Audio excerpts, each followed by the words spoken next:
I've got to turn my mic on too. Good morning, Mr. Chairman and members of the committee.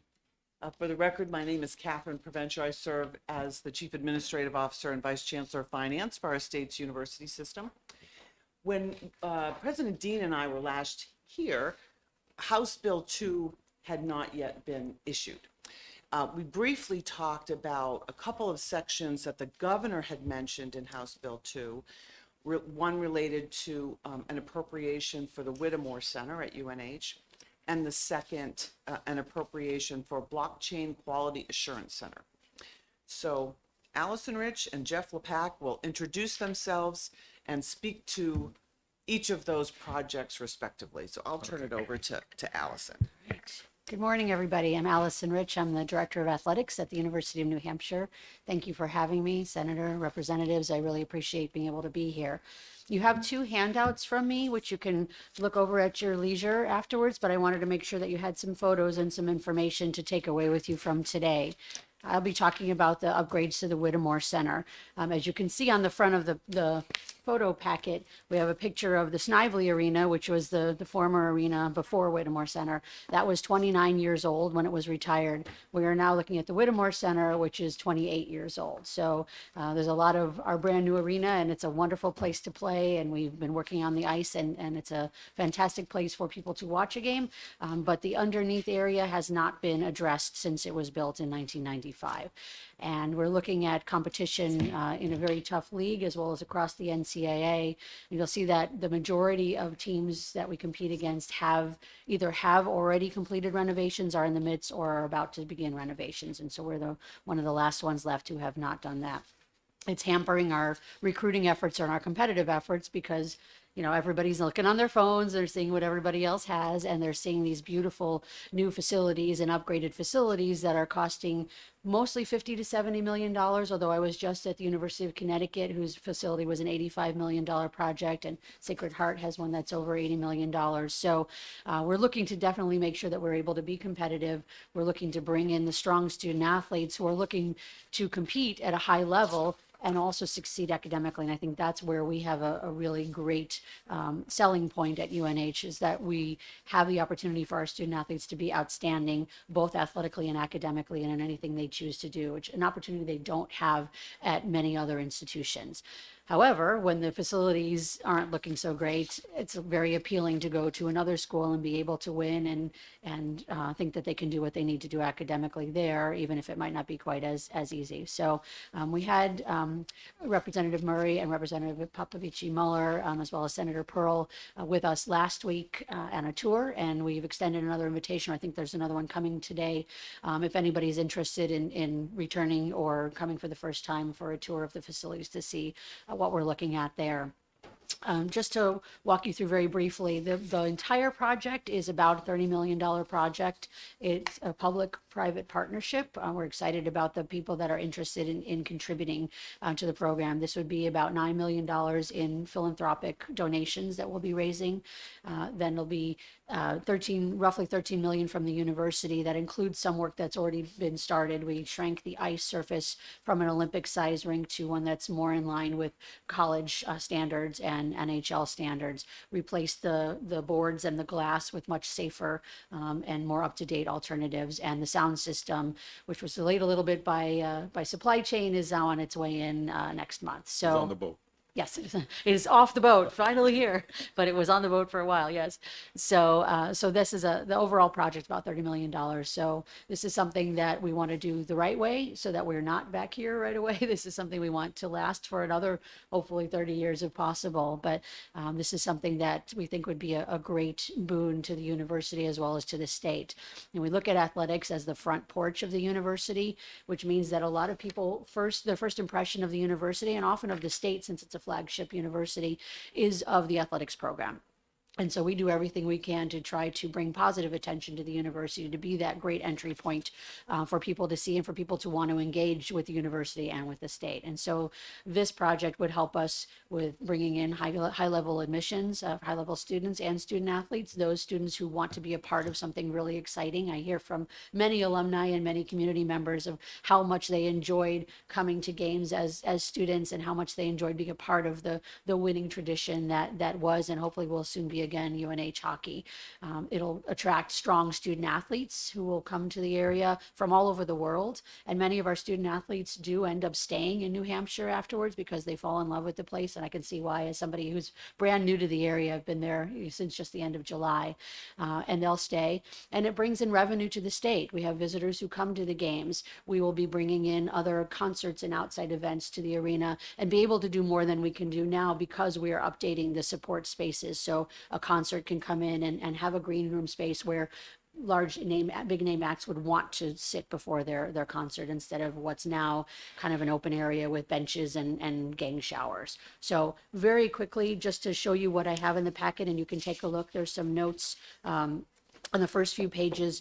We included some photos. This is page 5 of some of the updates that have been done to the strength and conditioning areas of some of our competitors. And then the next page, you'll see where we are in the WIT on page 6, and you'll see that our players do warm up and stretch in the hallway before games, and this is while the carts are going by with concessions, food, and people are coming in to see the game, and all the Zamboni drivers are around, so it's kind of a crowded area. And our women do the same thing. This is a photo of the men, but our women are in the same exact situation, which also makes you worry a little bit about some safety with who's wandering up and down the hallway. The weight room is basically a room, as you can see, with a couple of machines and not large enough for even part of the team to participate in. You'll see the next page, page 7, the weight room and all of that area right now is across the street at the field house. That's what's available for all student athletes. And so in the snow and the rain and the wind in the winter and the summer, they are going across the street after or before their ice time to then lift weights, do their conditioning, and then come back over since their locker room is in the Whittemore Center. So sweaty and kind of in the middle of going back and forth for their workouts. We don't hear anything from them about it, but we do know that would be a plus to be in the same building. It would also give us another space where we can space out the rest of our teams. We do have 20 teams in a fairly small area in the field house. You can see the next page has the study areas, the meal areas, nutrition areas at some of our competitors. And then on page 9, you'll see our one lone student athlete who's watching the TV, I guess, and the table that we put out before the game with their nutritious snacks to make sure that they're properly fueled for the game. The following page is the locker room spaces, some of our competitors as well. You'll see there's a theme of kind of how they're looking now and how beautiful and well lit they are. The next page, you have our original women's lockers from 1995. They have not been updated. And then the locker room, the men's room was updated in 2009 with some private funding.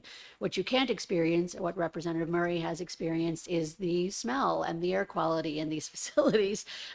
Part of the money that's coming from the university is to address the HVAC system because there is almost no air circulation. So you can be literally steps from the ice surface and it's about 80 degrees. And hockey equipment, if you've never experienced it, has its own unique aroma.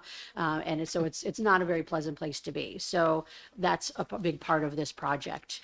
I'll quickly, because I want to make sure that Jeff has some time, but the training room area, you'll see some of our competitors, and then you'll see the shared athletic training room in the WIT, which is basically just a room, and the cold tub that's jammed in between the ice machine and the tubs or the coolers for the drinks. And then I won't take too much time on this, the proposed reconfigured space. Almost all will be within the existing footprint. We're trying to save money here and do this very efficiently and economically. The one space that does go outside is the little box on the top right, and that's a small bump out on the main level for the strength and conditioning area, which will then have a view for the ice, will allow some branding, some corporate sponsorship there, and again, bring in a little bit more to support the project and to support the university. And then you'll see some proposed renderings of what our spaces would look like.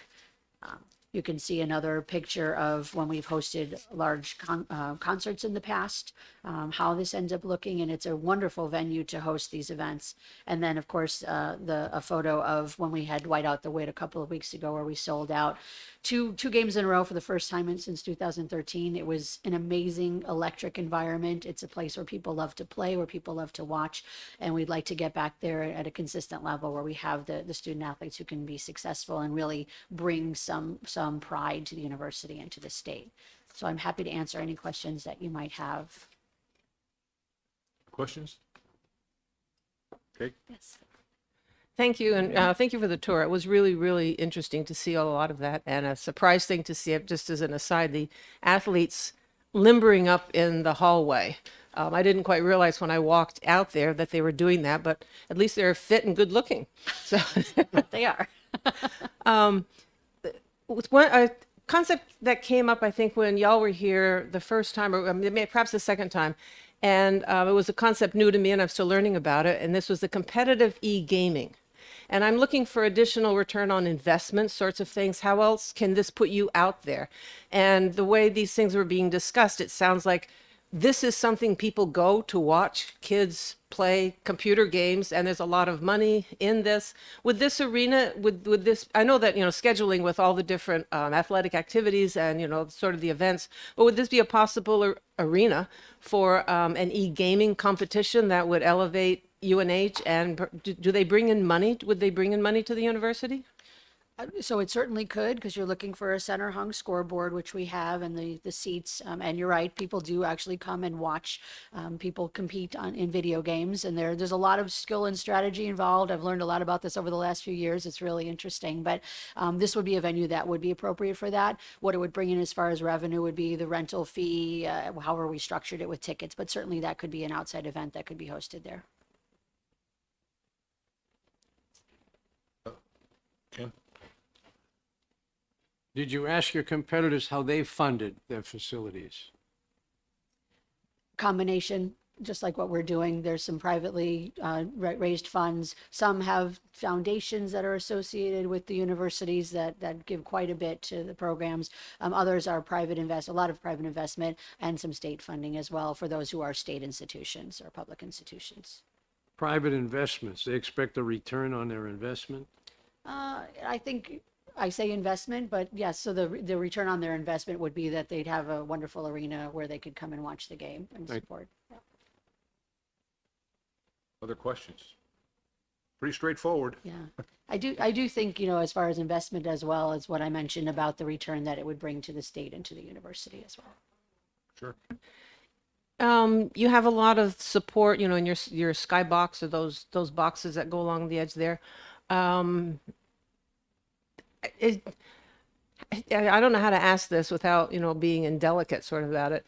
Do they provide a lot of money? Are the people who are in those boxes paying a good chunk of change to be in those boxes? They do pay, and that's part of our media rights deal that we have with Learfield. So that does bring in money to support the program. But it's all, we have a threshold where we need to meet what we need to sell as far as those sponsorships. So they are corporate sponsors who do reserve those boxes. Yes. Other question? Well, thank you very much. Thank you.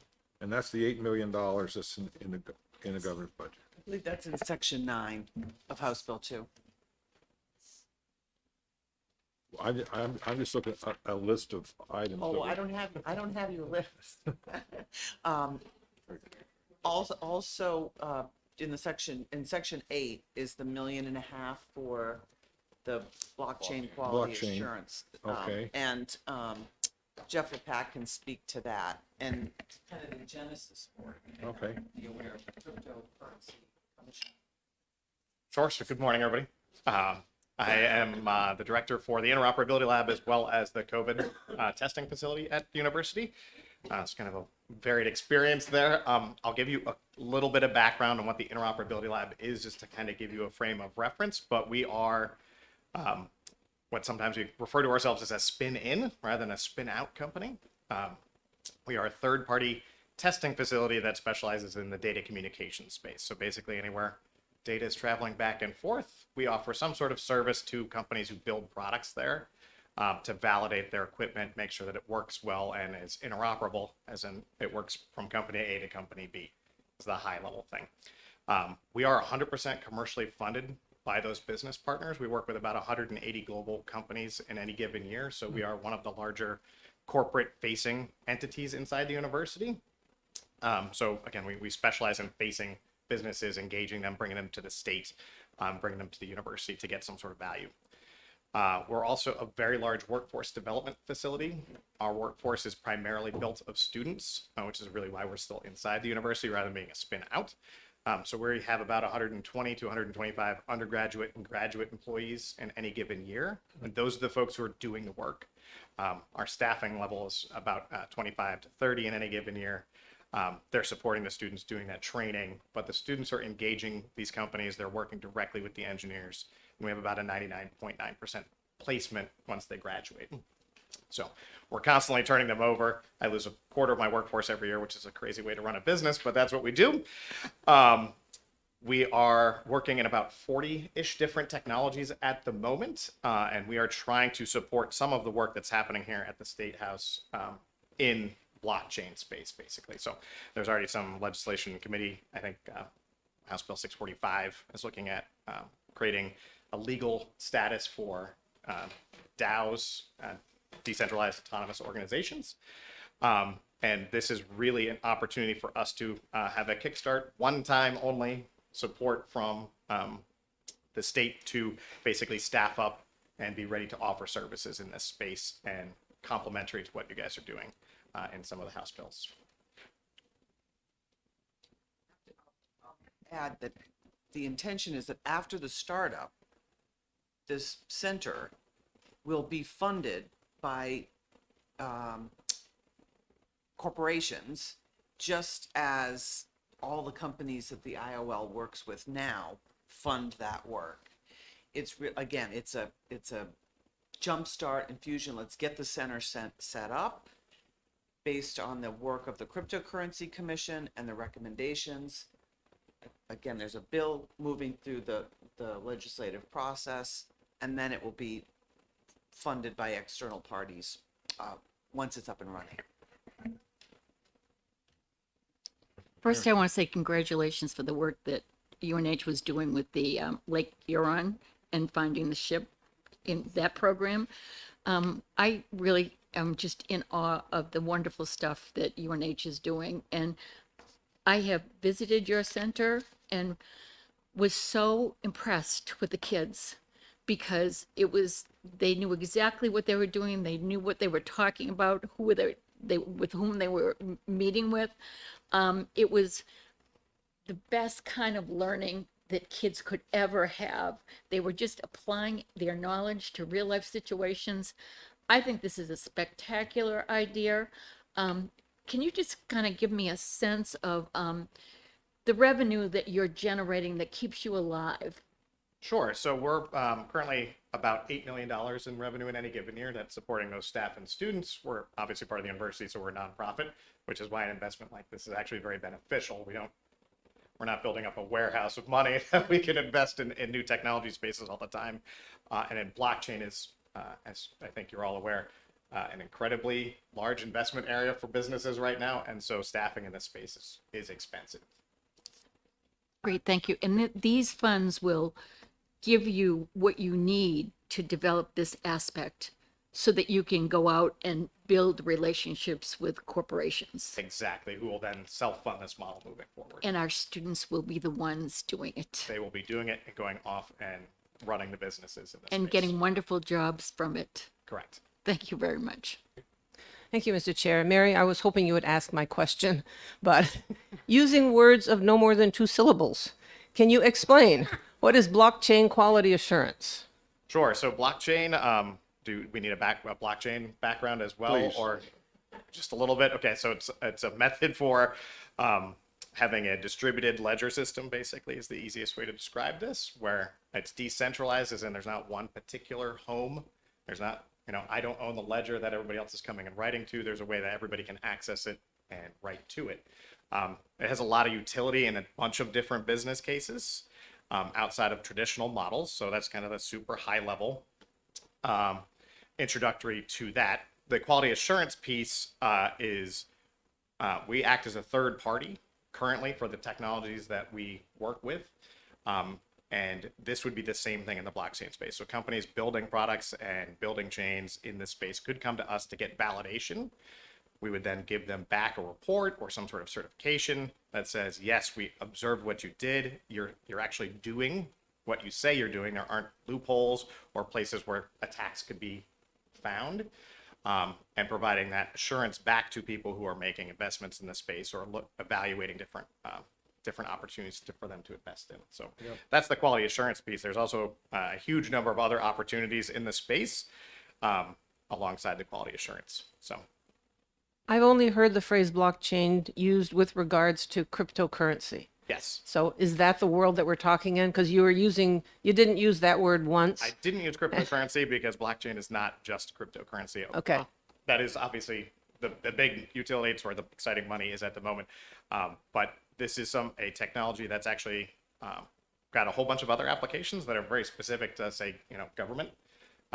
California right now is running a parallel blockchain alongside with their DMV process, where car registrations and license plates are actually being kept tracked in two different systems because they see some utility in moving that into a blockchain rather than their existing system. So there's a lot of potential technologies and business cases for this outside of cryptocurrency itself. I have a very stupid question. When you're working with all the blockchain parties, approximately how many locations do these 180 clients represent? So we're global. We work with companies that are all across the United States. So and all across the globe. one client could have 50 locations. Correct. Okay. So you don't really know. We typically are working with one division inside a company, but these are our typical companies. Think like a Microsoft or an Apple. They've got offices, spread out everywhere. Right. So we're typically working with one or two departments inside an organization of that scale. Okay. This is a strategic question then, a financial question. You said you don't have the ability to hoard cash. That's my words. It seems like that would be a better idea. I mean, we have two enterprise operations for the state. We have the liquor stores, and I just lost the other one. Lottery. The two, and I can't think of one of them. But that operate autonomously as a business unit. I'm trying to think if they can't hoard funds either, can they? We take all their profits on a regular basis. Never mind. I was trying to find a way that you could have reserve funds. Well, I guess you could have set up a reserve in your current structure and fund it. To follow up on that, we do. And on technologies that have a lower kind of first step cost, we do regularly expand into areas that our customers are following. The blockchain space, the staffing currently, because of the lucrative nature of cryptocurrency, is very expensive. It's really the short story here. So it's a big leap from what we would typically invest in to attract the right people. Mr. Chairman. The FTX scandal seemed to do a big setback for all this cryptocurrency as well as blockchain. And so what were the effects of that in your operation? So we were not impacted by that at all. And I think that's a great example of what the state you guys are already doing.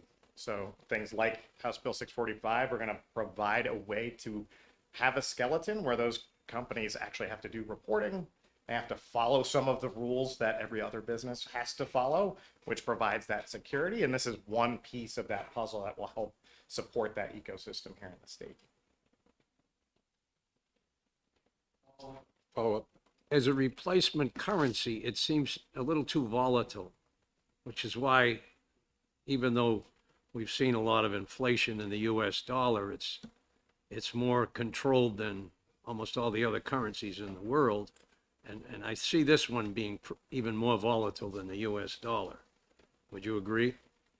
Currently, I think there's an incredible amount of volatility in cryptocurrencies. But again, I think crypto, while it is today the big piece of blockchain, in the long term, there are other business cases outside of that it has an immense utility for. Okay.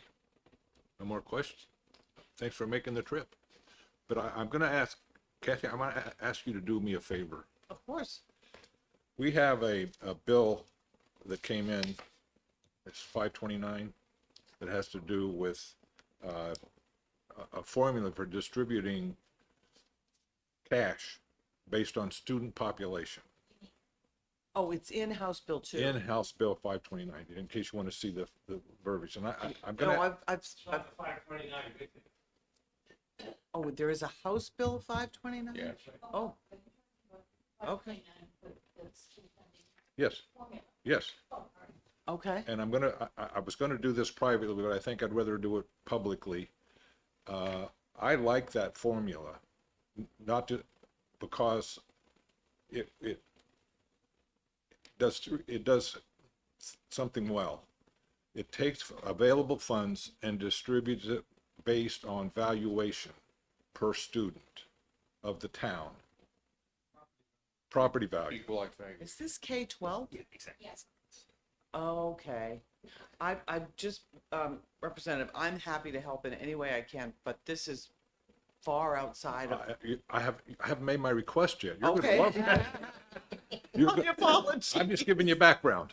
My apologies. Got it. And as part of the background, I'm from Hampton, and we wouldn't qualify for about anything that I'm going to talk about. So I'm shooting my feet off for my own constituents. But I think better distribution of available funds is appropriate. The current bill has basically 3 levels of valuation per student criteria. One is less than $600,000. 2 is 600,000 to 1.6 million, and 3 is over 1.6 million. I would ask you to put your thinking cap on, back to your treasury days here, and help me develop a formula using this concept that we could use to distribute building aid. We could use to distribute what we're doing here for free and reduced meals. I mean, that same formula could be used many places that then takes the poor, less valued communities and gives them a greater piece.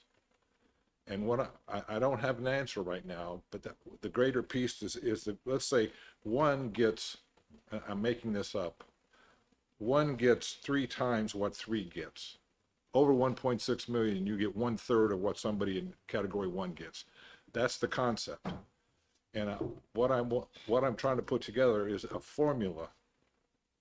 And I don't know what it looks like, but it's got these 3 levels, and it's for a distribution analog, if you will.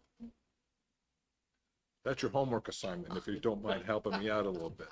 Mr. Yes. Chair, we actually have a formula that we use. David Luno has developed it in conjunction with Rick Glad, and Sally Fellows, who was here, That's what I'm talking about. reporting. Actually, what you are asking Kathy to do, Sally has done. She used to work at the New Hampshire Department of Education. She might be a good person to ask to translate it to the other areas that you're looking at. Yeah. Sally has she's a marvel with formulas, and she's very familiar with this. Okay, well, Representative Fellows, it's funny, I just ran into her. And she's looking for work right now. I just ran into her in the elevator, and I used to work with Sally Fellows when she worked for the Department Right. of Ed, and I was with the state. And she knows all of this Yeah. at a much deeper level than I do. okay. High level. So high level and deep. So I think she would be an excellent resource. I agree. I I'll connect agree. you. I'll connect you. All right. Okay. All right. I think the thing, I mean, it could be applied to a number of Yeah. programs Interesting concept. Excuse me. that for state aid for Whatever. local school mean, districts. I think the key to this, when she was presenting it, was based on valuation per student. All of a sudden, hey, we've got a denominator. We finally got a denominator instead of planting our feet in midair. So I was really struck by what common she's sense very- that is. And she actually was just in here asking me if I had anything for her to do, if I wanted her to run a formula for her. Hey, I know. let's get in touch with her. Kathy, thank you anyway. Can I just, I I'm just glad I want to brought say it up. congratulations to our, as today being Women's Day, I want to congratulate you. I think you're the first female athletic director at the University of New Hampshire. I'm not the first, but I'm the first that's the whole department. Right. Not just. men. Congratulations. Thank It's you. it's nice to have a woman in that position. And congratulations to you all. I just am so impressed. And my little granddaughter, she's not so little, she's a freshman at UNH. And I have never seen such a happy girl. She loves every single day of her experience at UNH. So thank you. That's right. Let me ask one other question, just came to mind. The 1.5 million, is that what the? But yeah, that's to hire people. Yeah, it's over 3 years, so it's to hire and Oh, keep okay. them budgeted for 3 I was gonna years. say, because what happens in year two if you don't, Yeah. if you don't get your revenue up? We'll get it up over the 3 years. That's why it's over. Okay. Correct. All right, thank you. Well, and the thinking was, I believe the governor's thinking, recommended by the Cryptocurrency Commission is the seed money over 3 years. So we're not coming back here and asking for more money, and after 3 years, we're either self-supporting or we're not. Yeah. Well, it appears here, it's actually appearing here in 23 fiscal year. Correct. Non-lapsing, Right. so it would roll. I think the intention is it would roll over the next 3 Okay. years. Non-lapsing. All right, thank you very much. And thank you for being Thanks so here. much. Thank you. Thanks for the opportunity. Appreciate it.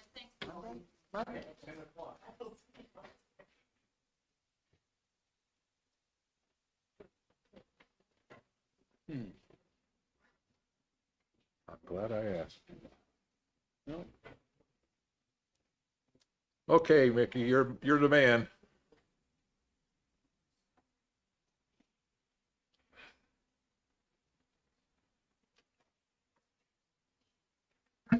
Can I add a thanks to Mickey that he's so good at filling our dance card, and when our dance card isn't full, he's really good. He's a very good dance partner.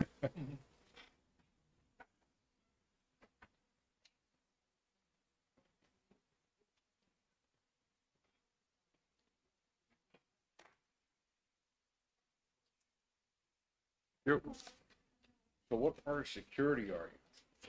Seems you're part of he's part of the family.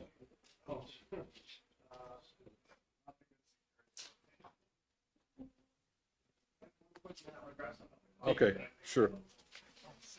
No, he's the nephew of Joe Burr, the security manager. Oh, really? Oh, I'll be darned. Yeah, Good guy. I'm supposed to harass him. Oh,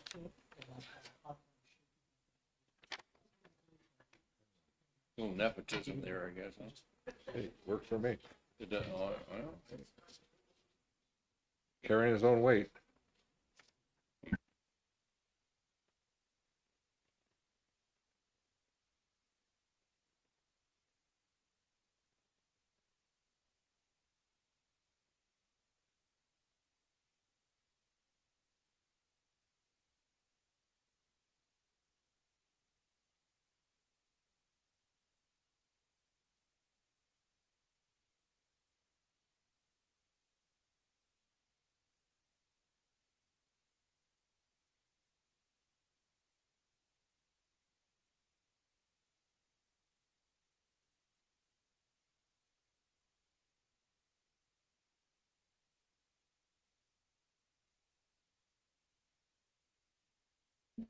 So, as far as where we finished with UNH there, the school building aid idea, so that's something I can help as well, kind of work through, trying to come up with if you want to target some aid based on some factors. So this, what I just printed off here, the school building aid formula now has grant determinations based on median family income and equalized valuation in that town, that district. So I just presented this as there's already a mechanism, even relative to school building aid, that targets to districts based on free and reduced, or if not free and reduced, on income and valuation. So that exists as an idea. The 529, House Bill 529 structure is an idea. There's a bunch of different ways you could target building aid money. And My thought process is to figure out a formula that could apply to all distributions and building aid and free and reduced and whatever. That it becomes its own paragraph. And over here it says, go use that paragraph instead of rewriting it all the time. are you talking just school building aid or all aid programs? I'm thinking of just aid programs categorically.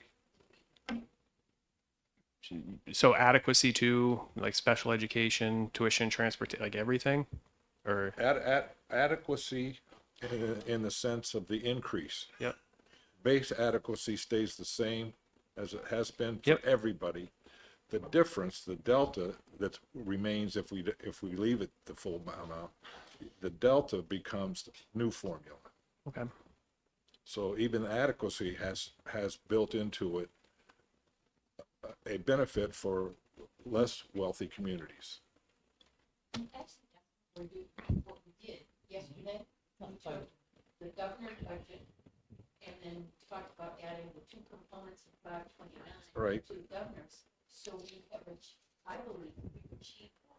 Just we force aid for adequacy. I think I wasn't clear if we finally decided if we were using F&R numbers or we were going to try and do percentages from the Medicaid. I didn't know. Well, that's different. If we had got, just for the F&R, instead of F&R numbers, use the Medicaid percentages by towns. No. Oh, I'm sorry. Forget. You know what I mean? Because we had talked about, we have the Medicaid information by town on percentages of kids that are on F&R. And we had talked about maybe using that number instead of the F&R number we're currently using that we know is inadequate. Okay, Yeah, I think it's equalized valuation versus. Medicaid Instead of qualification. Medicaid, use the equalized valuation, which is gonna give you a percentage, what you look. Dan? And just as a quick note to build on Rep. Heath's comments, I do agree with the fact that the FNR numbers right now are not accurate and don't represent the poverty levels in the towns. And whether we start using Medicaid or do something else based on valuations or anything in between, I think we need to find the best way to fix that formula. And frankly, I think we're okay changing the formula that the governor proposed to something that we feel is more appropriate if we can, reach a good agreement. I think we're all doing something. The question is, could we resolve it by coming up with a formula and then use it consistently and not the data point of percentage that could qualify for F&R is just a data point. It would have no relevance to the formula itself. It would say, in this town, this is the percentage. Right. But as far as the distribution of funds, I got to think about this. This struck me in the middle of the night last night. That's why I'm like a broken record on this. Yeah, Ken. I think the FNR is more subject to fraud than the equalized valuations. And I mean, we heard years ago about some superintendent going out and recruiting people to get more FNR money. And I'm thinking, that doesn't make sense. If people need it and they want it, they can come in and apply for it. And I don't know how thorough the analysis is to say, prove that that was your income. Are you leaving out something? I think the Medicaid data that you're talking about would do that. Well, either one would do it, really. I mean, you're just looking for a percentage. It gives you a percentage of, well, you're creating categories within equalized valuation. Right, That's one right, thing. Medicaid would also do it. Because you know how many people are on Medicaid, which is the poverty level, basically. Yeah. You know, you can translate that. So, I mean, But, you could do it either way. but school building aid could use the same formula. Absolutely. Right. Well, but it'd be the same thing, really. You're just doing it a different way. This also uses income. Right. Well, that's another issue, which, You're using F&R as kind of a substitute family income. Can I ask a clarifying question? Were you considering using the equalized property values as the measure for more than one of these concepts? Yes. Okay, so I guess the question that I would have then, I can see where it might work for some, but I'm not sure that that would work for in every instance, that would That's why grab I'm the bringing people. it up, 'cause That's I don't what I'm know t- every instance. I mean, Yeah. I just want to put it on the table. Yeah. Here's an idea. Can we make it more fair, if that's the right word? That's all. Yeah. Go ahead. right. Well, yeah, now I probably lost my train of thought. But, no, this is per valuation per student or in relation to students. Right. Which is what you got to go by. I mean, not total valuation. I mean, because obviously Hampton would be a lot more, greater number per, it was $1.5 million, $2.5 million per Well, student. our valuation is 3.6 billion. And we have Okay. 15,000 people. But But you, I don't know how many, we got 1,800 students. I mean, I haven't played with it yet. but that number is in relation to the number of students. In other words, your valuation of the number of students. So you get like that's where like Farmington would be around $600,000 per student, let's say. Okay. So, I mean, and yours would be, whatever, 2.5 million per student, which you don't really qualify now. So I sorry agree. about I that. don't qualify now anyway. So There you go. I'm not doing anything. Dan? Just a quick point, since we were talking about the Medicaid numbers earlier, I wanted to remind you that while the FNR numbers are off because of the COVID era policies, our Medicaid numbers will be off right now because we haven't been allowed to knock anybody off the rolls that would have been knocked off. So we also have a temporary distortion there. So in a sense, looking at something like 529 that kind of takes all those variables out and, it's just harder to tweak with by anybody who would want to put their thumb on the formula and affect it. That seems to be a very hard one to tweak with because it's just, valuations, a number of kids, and it's a very straightforward thing. So I really, I'm comfortable with 529 as a formula for deciding how to allocate aid to, or contributions to municipalities based on their educational needs. Even if it's on a broader set, but whatever part of the formula deals with a relative need or inability to provide, I think that would be a good measure to use in different categories. Yeah, Mary. I just want to clarify the process for free and reduced lunch. Lunch forms are provided to all families in all districts to everybody. And those who are eligible can fill them out. And they go back to usually the food nutrition program in the school district. And they are validated. And I think, Joe, you can speak to this much better than I can because you've actually done some of this. They are validated. I just wanted everybody to realize, who might be listening today, that people in school districts do go above and beyond to make sure. But the problem is often the forms are never returned. They get lost in kids' book bags. And I think Joe can talk to it better than I can. Yeah, thank you, if I may. Like our town right now, or our school district is, we got 760 odd students. We are short 144 forms from the norm of last from the 2019 statistic because that's what we're using for. So that, so that, what's that translate to? About $300,000. Well, that's 75 cents on a tax rate right there. And that's, we don't know why they haven't turned them in. I mean, you know, you get used to not filling out the form. So then people say, well, I don't have to do that anymore. So they, you know, they don't do it, or for other reasons, they don't want to give their data. But it is, they take about 3% at the end, you know, and they're randomly picked to certify, to do an audit, a random audit. And if they don't turn their forms in, those kids necessarily will come off the rolls because, you know, if they don't provide the data, so. In my city of Manchester, right now, we're seeing a really serious drop in adequacy funding. Number one, because we're using different student counts because there's been a reduction after COVID never fully came back. And secondly, folks got used to not having to fill out the forms, so they're not filling out the forms. And additionally, we have a huge population of English as a second language learners and families. And the families, we try to get social workers out to them, but they haven't been completely successful. And parents, for whatever reason in the world, so our numbers are way off in comparison to what the Medicaid count might be and then what our actual FNR numbers are.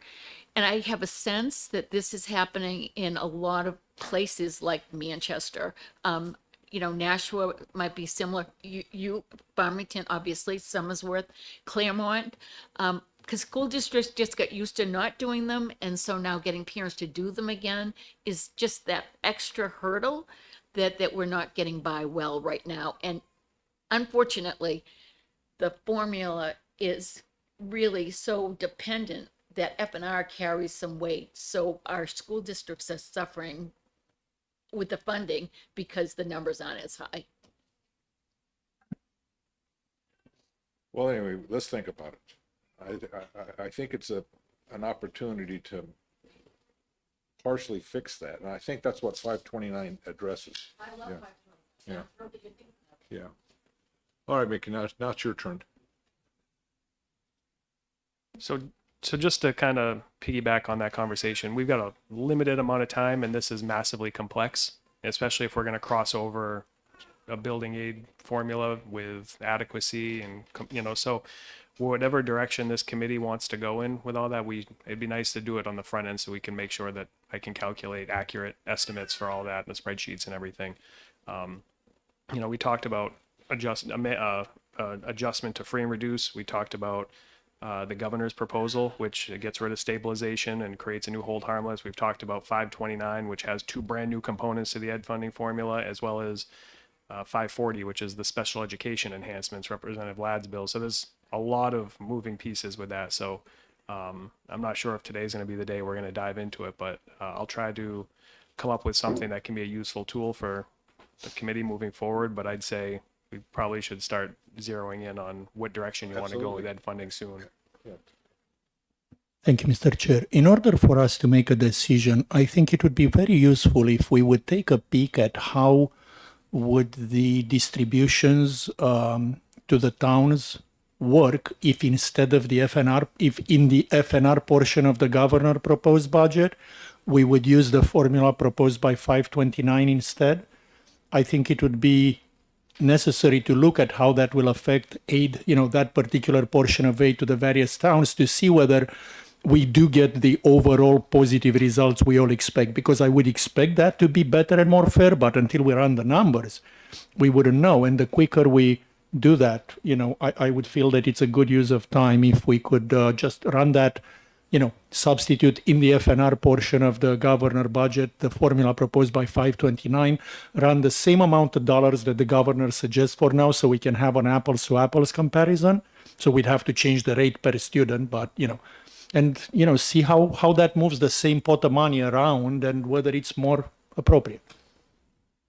Can I just add, with regard to building aid, I think in the future, that's a wonderful proposal to try and look at that.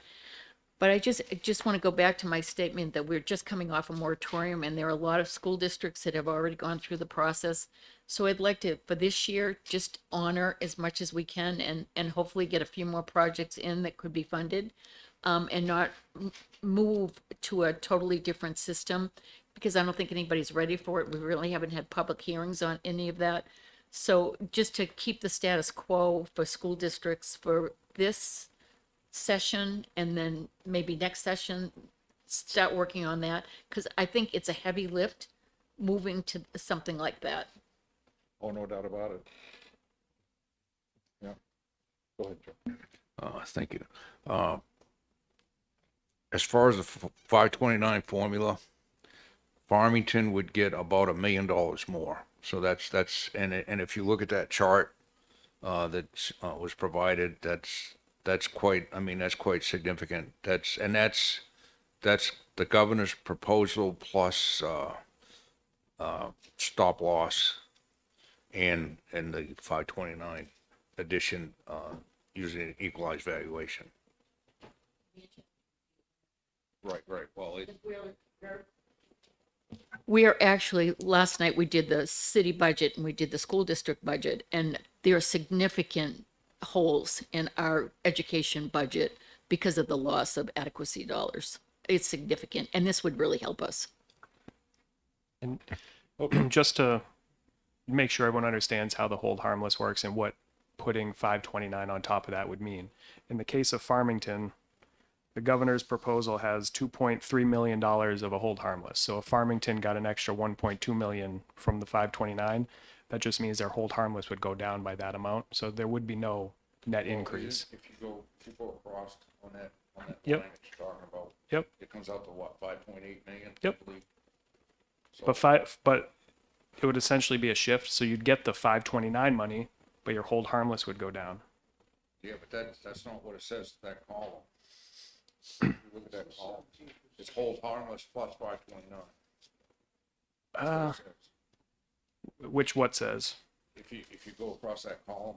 The representative fellow sheet? I Yeah. can't speak to that sheet. I didn't run that one. I don't Okay, know. but that's the way that 529. If you wanted to craft, I mean, then I think we need to have a deeper dive into education funding, I think, because I don't think we're ready to do this today. Right. I'm not ready to do this today. I'm sorry. I didn't have anything with me for that. But You mean I can't pull something out of my ear, solve it right now? Yes. Could you explain a little more the hold harmless? What is being held harmless? in the governor's proposal, there's three big changes. So there's the changes to base adequacy and the free and reduced lunch portion of differentiated aid. Those aid amounts go up. Then also stabilization grant goes away. The hold harmless is set up so when you make all those changes and you compare what that formula computes for each town to what it would have received under current law with the fiscal 24 preliminary estimates that went out, the hold harmless would represent any shortfall between the governor's proposal and what they would have got under current law. So in the case of Farmington, they were $2.3 million less under the governor's proposal than current law. So there was a $2.3 million hold harmless. But if we change the formula to give Farmington an extra million, they would only need a $1.3 million hold harmless, but still would get the same amount as their fiscal 24 current law preliminary estimate. So hold harmless is what you called stabilization years ago. It's exactly the same. Yeah, it's essentially the same. Yeah. So first, I do agree with earlier remarks that the more we can do to chip away at the hold harmless, because, a hold harmless at the end of the day is a way of saying the formula doesn't work. We are going to maintain it for now, but we agree that money shouldn't really be there. So if just changing the formula may not get new dollars, but it gives a certain community money, in the proper pocket instead of through the hold harmless, which will go away, that in itself is a good thing, because it makes the formula better and it clearly shows that, we are really addressing this more nicely. And again, hold harmless will go away. But I do want to make clear that what I requested earlier as a research, and I want to make sure that we're all on the same page, is I did not look at the new money proposed in 529. For now, I just asked for an analysis of what would happen if we take the formula from 529 and apply to the current governor budget. So we compare the same number of dollars with the same number of dollars. So we just look at the formula impact. Any funding changes we can discuss separately, but the initial step for me is just same dollars allocated to the two different formulas so we can see how it moves around. Yeah, but I think 529 actually has dollars in it. I agree it does, does. but the project that I was asking Mickey for was that same dollars, just the formula change, and we can talk about the money separately. So, Mickey, can I ask you a question? My city, Manchester. So Manchester got the additional, the question is, does I believe the governor's budget does not include the Erin Hennessy funding that came out. Remember, like my city was given additional dollars for poverty and property values. I believe the governor's formula excludes that. Yeah, I should have mentioned the relief aid. Yes. And the third grade reading component. That's a Yes. small amount. Those are not in the governor's Yes. proposal either. Yes. So for Manchester, Representative, in really what is driving the hold harmless is the stabilization grant elimination. So Manchester, for instance, has a stabilization grant of, where's on this? 12.5, just about $12.5 million. So in the new formula, the governor's proposal, Manchester has a hold harmless of 3.6 million. So essentially, the changes in the formula could increase Manchester about 9 million, but when you took the stabilization away, you still needed a new stabilization to keep you at the same funding level. Same idea for Farmington and many other towns. So when you compare the increase in aid proposed by the governor to the loss of stabilization for many towns, that it wasn't enough, which is what necessitated the hold harmless. So no town would have less money. You'd have the same. Yeah, according to this 529 chart here, Manchester would increase by about $12 million from 62 million to around 75 million. So that's and its governors have to hold harmless and current RSA plus 529, which is stabilization. I as I would understand it. I'll be honest, I did not look at Representative Fellows' data, so I can't speak to that But document. that's exactly what it says here. So I mean, It could say, yeah, I don't know. I don't know how she got her numbers. I'll be honest with you. I trust her implicitly. She did this for a living and she's very good at it. It's just, I think she also may have done that prior to House Bill 2 coming out. So I don't know if she made an assumption that, she did, too. so I just can't speak to that. I've just been going off of my calculations. I did them independently to DOE. We came out to the same place. So that's kind of what I'm working off of right now. do we have that? The same? Yeah, department had provided that Okay. when they had come in the 28th, I think, the afternoon of the 28th. So we have that. Looking at what Sally Fellows passed out, and I can share it with you if you don't have it. It shows state total, current RSA, 598 million. Governors before hold harmless is 566 million. So even though he says he's giving more per pupil, it appears that it's less once he throws out all these other things. And then the governors after hold harmless is 653. And then current RSA plus HB 529, it goes up again, another 40 million to 694. So, the things at the top I'm looking at. I would say the biggest difference between the governors and 529 is the stabilization grant. 529 does not remove the stabilization grant. So that is going to be above and beyond versus netting against the loss of a stabilization grant. And I think that's the big difference between what is in the governor's proposal and 529. But if we add 529 to the governor's formula, stabilization is gone. Going up 100 Stabilization is million. gone.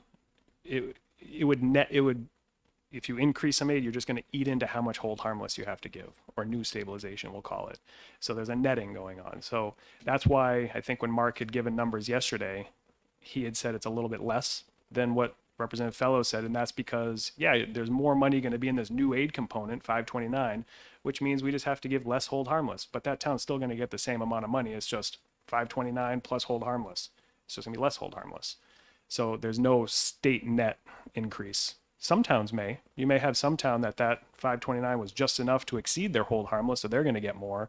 But in those two examples I just gave, Farmington and Manchester, they're not. I can guarantee Berlin is not another one. There is another one that, just because they have a huge stabilization, adding these new components in 529 would not exceed or reach how much their stabilization grant is. Yeah.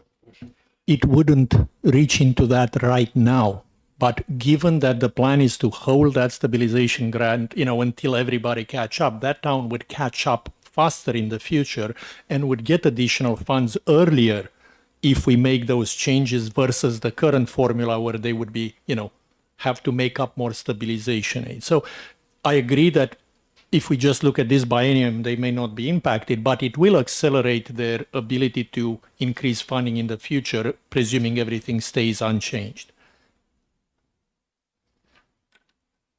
That I is, think we that have is a lot of work to do, and I think we're not going to solve this morning. And I think Mickey has a whole long list of things we really got to get to. I think this is good to discuss it. I just didn't come Okay. prepared with it today. That's why I feel a little, This is our gotcha not day. helpful. So, no, Representative is correct that the governor is proposing a 10-year plan with the phasing out of the hold harmless with an enhancement to the extraordinary needs grant, which is based on equalized valuation per free and reduced lunch pupil. So over time, there should be a shift.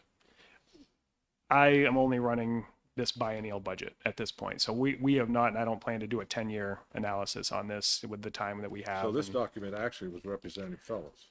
Yes. Okay. Wow. And, Yeah. and while I completely agree that we should focus on this biennium, when we do talk about formulas that will be presumably part of the statute for an extended period of time, even if we don't have hard numbers, it is useful to understand, at least at a qualitative level, what the impact will be without the need to have dollars and cents, at a very accurate level. But And I think DOE did provide a line graph that They showed did. at the bottom They with did. just total, and you can see that shift over time. But that's not something I don't think anyone's gonna have a town by town for to see what happens in 2028, for instance. was not asking for that at all. Okay. Okay, we're on your agenda now. So I did appreciate that conversation because that's been that in my opinion, that's one of the biggest things on Division 2's plate is ed funding. It always is. So just having the dialogue about it, I think is good and productive, and we'll continue to work through that one. So I Only $1 billion. only $1 billion. So I do have an updated packet. It's not that different than the last time we sent this out. It has the binder clip on it. The first document is exactly the same. This is our House Bill 2, House Bill 1 back of the budget sections, and House Bill 2 assigned sections. I don't know, Mr. Chair, if you wanted to go through and just check off what might be ones that there's a general consensus for, and just May as well. We're gonna have to do it at some point. for instance, in my opinion, nothing's going to get easier than the House Bill 1 back of the budget section. So these are sections of law that essentially make the budget work. One of them is the Lottery Commission's authority to purchase their tickets. And the other is just I call it cleanup. Agencies will have abolished vacant positions that are put forward. We didn't hear from any of the agencies to change what is in House Bill 1 that came over from the governor. So to me, sections 4 and 5 of House Bill 1, you could probably accept as they came to you. So move. Okay. I didn't know we were gonna do any voting today. Oh, and we, No, I we'll get there. don't. Yeah, I don't think any voting we would do today would be. Oh, you mean from a clerk's point of view? I'm Yeah. sorry. Yeah. No, it's And this is just more of our tentative show of hands type thing. Probably Right. works for me to. does Janet need a record of this? Usually. I can put it in yeah. the narrative. Yeah. Yeah. Well, you could just, you probably could just use the sheet. and put it Okay. on here, 5-0. Yeah, as a cleanup. Got it. Because that's what we're doing, cleaning up the dock. Right. Yeah. So we have a motion for items for the lottery commission and for Yeah, section 4 and 5, page 7. Section 4 and 5. Yep. All those in favor? At the top, very Very top, top. above just those two items. Okay, everybody raise their hand. 7-0, yep. Okay. Yeah, got it. All right, and just so everyone knows how, when I prepare this document again for Friday, Yeah. I'll have in that column accept or something along those lines, so it's clear you're making no changes to the bill as it came to you, and then you'll know that, oh, that's off our plate. I don't know if we wanted to talk any funding at this point. So a lot of the sections in House Bill 2 are appropriations. We've dual and concurrent enrollment. The program changes relative to that. We had House Bill.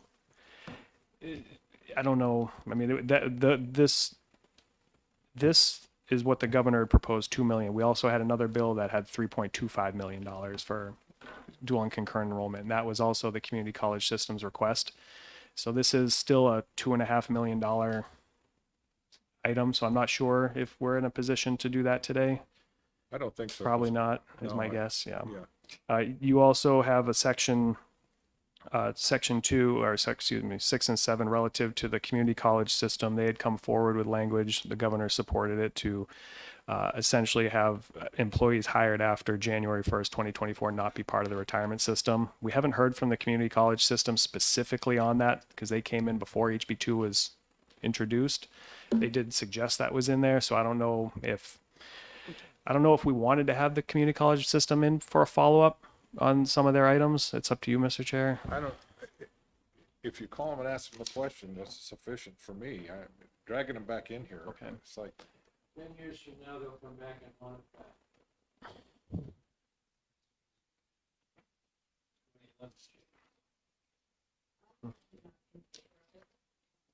microphone. You gotta turn your mic on. Mike. I am not in favor of it because it reduces the number of union employees at the community college. So for me, I just am not comfortable acting on that just now. So we can skip that. The UNH appropriations, we just heard from them on those. I don't know. It's a lot of money. It's $9.5 million over the biennium. It's all charged to fiscal 23 surplus. I don't know where everyone is with that.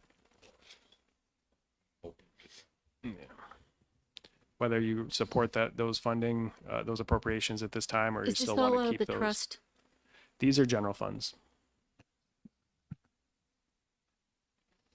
So, but again, What's anybody's sense of these two items? We just heard from UNH. I'm fine with the two items. I guess, I'm sorry there are two people who aren't participating in this, but I suspect they would be fine with it too, although I shouldn't speak for them, but I'm fine with these two. We have underfunded the university system for so long, and this is an opportunity, I feel like, that we can do something. Both the Whittemore and the, whatever they Blockchain. call it, blockchain, they're both revenue generating items that will allow them to not come back to us so often. They're going to be making more money from these. They're kind of like enterprise. So I support them, and I hope that when we get to the line, the operating line, we can bring the university system back to the $100 million that we had back in 2011. Yeah, I It was want to taken add out. that we consider this not as a replacement for increasing the basic line Right. for the university, because I Yeah. would still support Yeah. that. And personally, because it's a lot of money and we still don't have a clear handle on the revenues and where all the other budget pieces go. And also we need to understand what our overall goals are, as a finance committee, and then kind of see what each subcommittee, each, division needs to do. I would want to wait on voting for large ticket items, regardless of the topic, just until we understand the priorities and, what.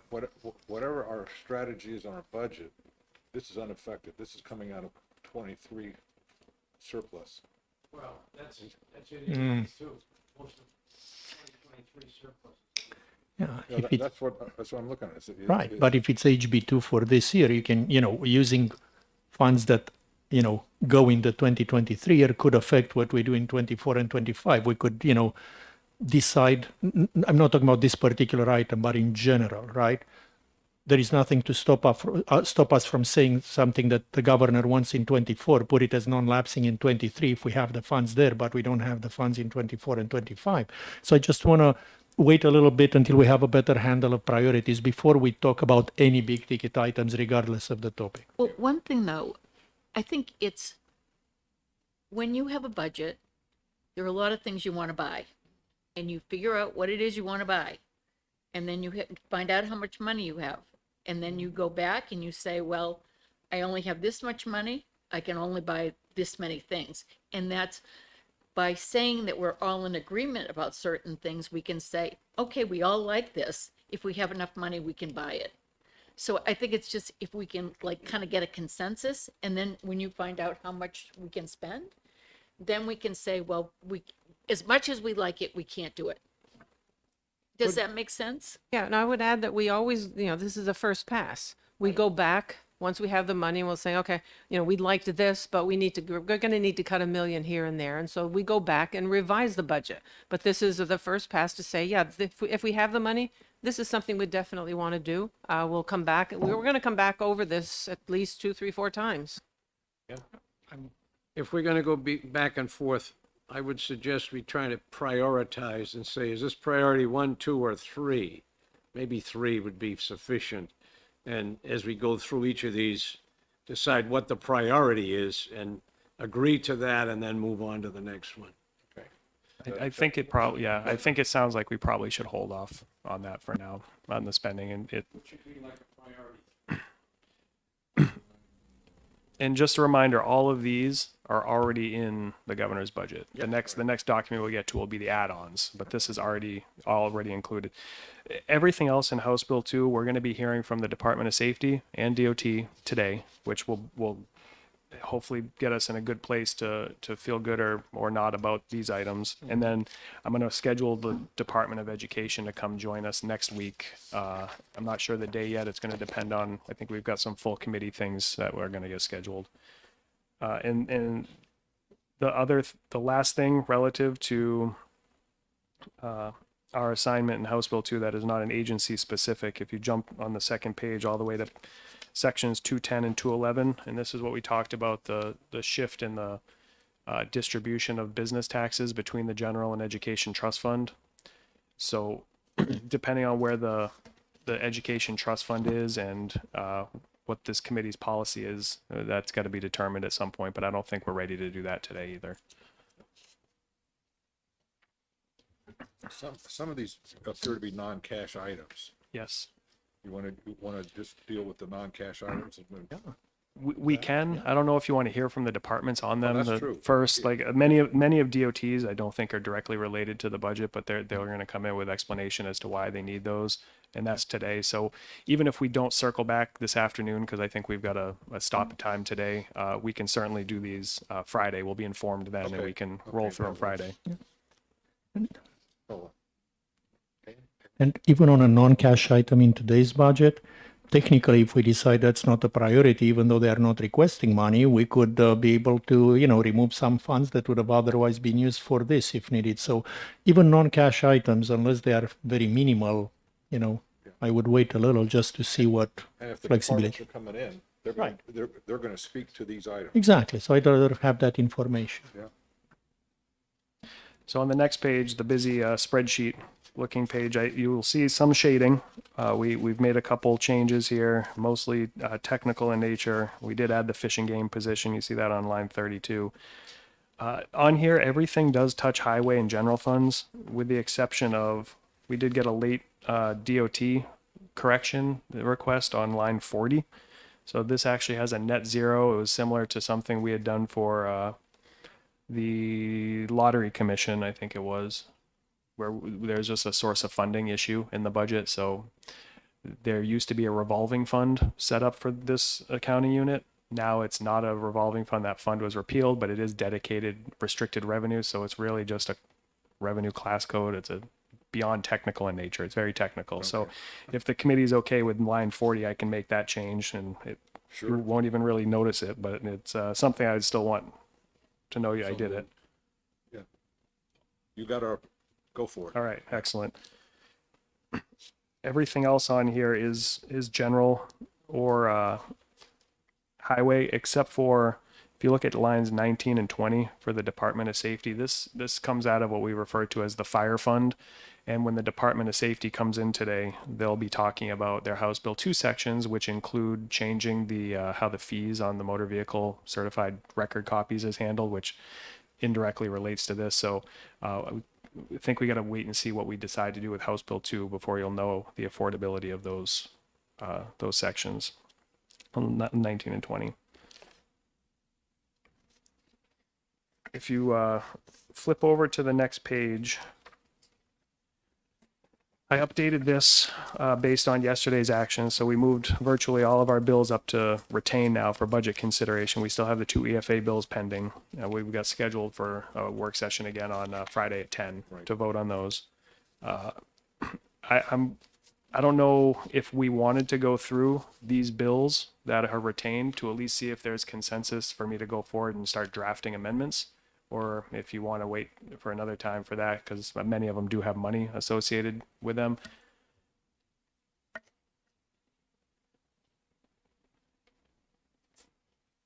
Well, we have a better idea of what the budget is.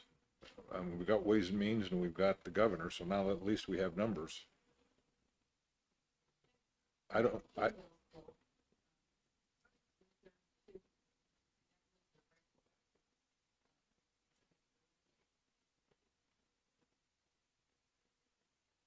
So if these are retained, what action are you looking for from us today? So if you want to support them and budget them, put them in the budget. So some of them we retained, and I'll pick on, let me see, I'll pick on House Bill 560, the contact person notification program, which was a bill we retained. The bill included a $50,000 appropriation for the Department of Safety to update their system for this database for the contact folks. Is that something the committee's going to want to include in What the are you House? looking at right now? Oh, page 2 of the busy spreadsheet. Oh. I'll just say that bill was a consent calendar bill in the House. So the way we left that work session is we retained it for budget consideration. So the question is, do you want it in your budget? Do you want me to go forward, draft an amendment? You know, and we don't have to do this today, but as I've collected all these bills here for budget consideration, and at some point I just don't want them to fall through the cracks. If the committee does want to fund these and put them in House Bill 2, we do need to draft The amendments. governor has a building aid budget line, For building aid, yes. Yep. so we could adopt the governor's budget line. Yeah, so if you wanted to support the governor's position on school building aid, these 3 bills, we just wouldn't do. Those school building aid bills would just still be retained, and you'd move forward with what's in House Bill 1 and 2 as is.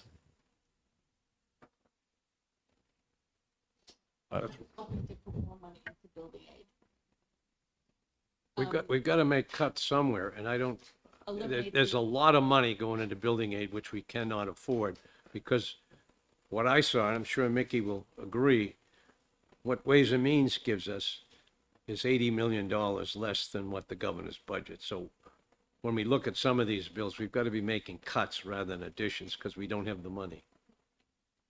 Well, my attention quickly focused on 75 million that became available June 30th, 2025. To me, that makes no sense at all. I mean, I'll start there and say, forget that. And so now we're down to 13 million. That's the governor's budget, Building aid, building aid. but it The did, additional. yes. So that's sections 165 and 1 through 167 in House Bill 2. So if the committee, you know, has a consensus of not supporting that $75 million dedicated for, you know, we would take those sections out, And I'm just going to jump to the 2 pages ahead in the packet I just gave you, the Education Trust Fund picture. So if you look at line 37 of this, that 75, it looks the Education Trust Fund snapshot. Yeah, So $75 million, that row would essentially become zero, right. which would have a corresponding increase to your ending balance of the Education Trust Fund. Which is 68 plus 75. 60 plus 75, yeah. Yep. Yep. So it's sections 165 through 167 in House Bill 2 are relative to establishing the school building aid fund.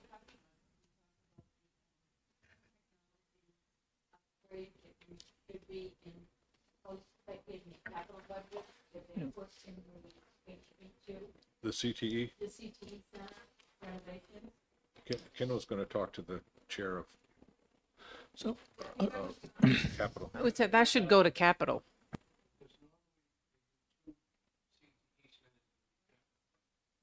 Maybe they already picked two. Is this an extra one? Going to be included? There's no CT renovation or construction in the capital budget. There's not, and I believe the department has brought up. So there's one for the Sugar River Valley in House Bill 2, paid for with education trust funds. I believe there is a second project, but I don't know the status. I think it's Winnisquam, but I don't know if that's locally approved. I don't have all the details on that, but I think that was brought up at Public Works and Highways, the second project. I don't know. I don't believe so.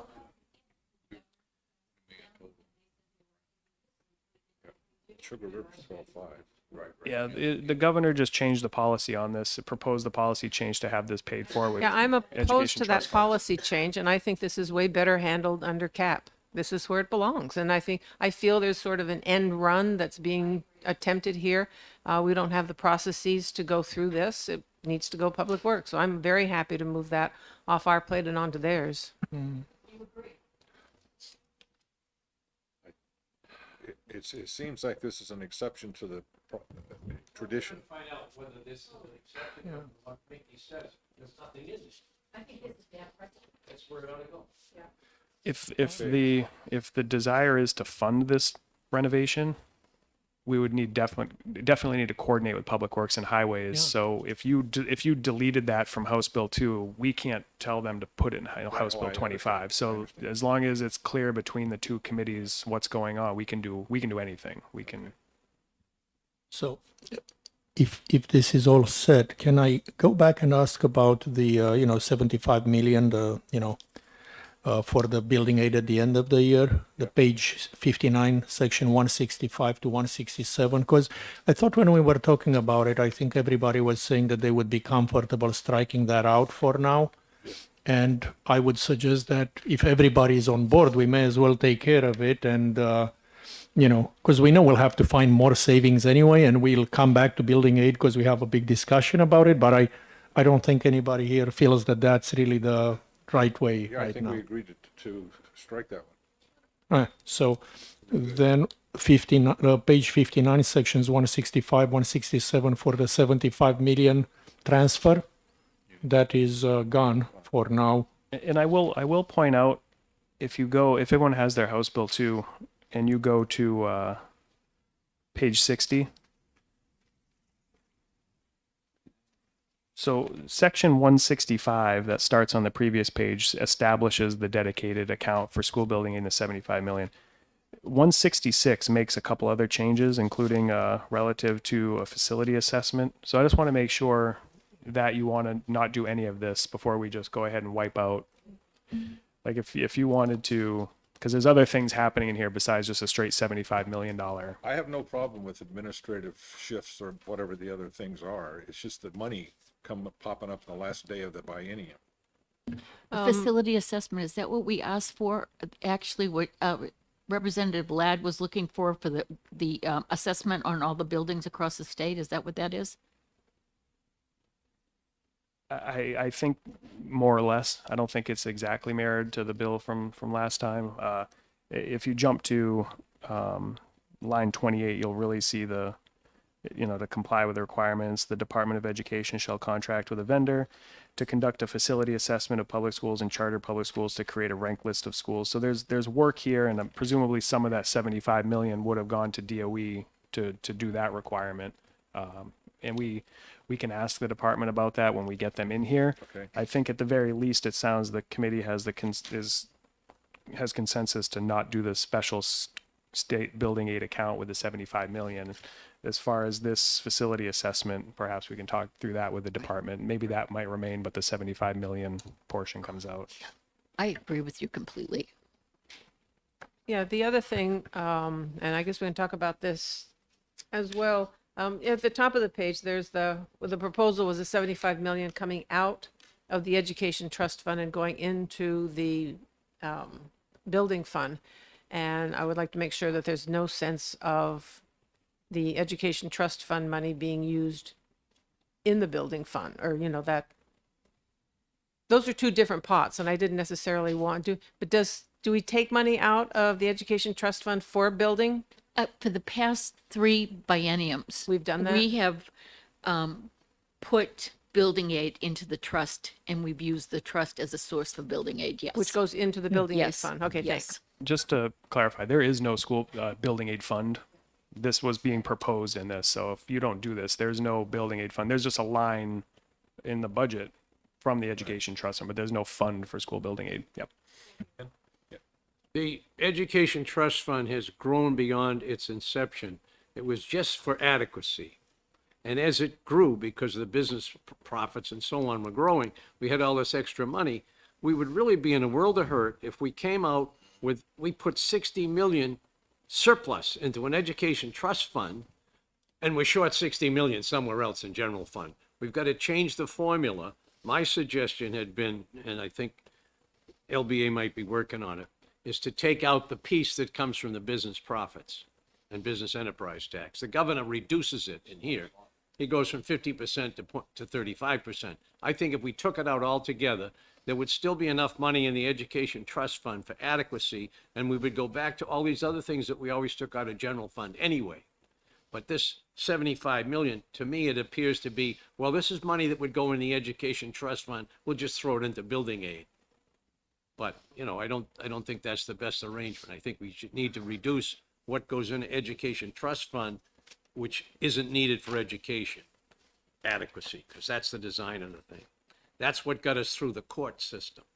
The court didn't argue that we had to put it in building aid and special ed and tuition and transportation. They didn't care about any of that. They just wanted to make sure adequacy was covered. That was the whole purpose of the education trust fund. And it's gone beyond its use. So we've got to rein it back in, I feel. So we have more flexibility in general fund spending. We definitely need that. I don't agree with you. You what? I feel that I don't agree with you. Well, I see your point, Yeah, but you're I ready think, to spend every last dollar on education, but we can't afford it. Thank you. I am. I know you are. I think that's another discussion in terms of looking at that. But I see I totally see your point. But I'm not sure this is the way I would approach doing it. Mike. Right. I have a question on that. And if the education trust fund is short, then it would come out of general funds anyway. So that kind of frees up money.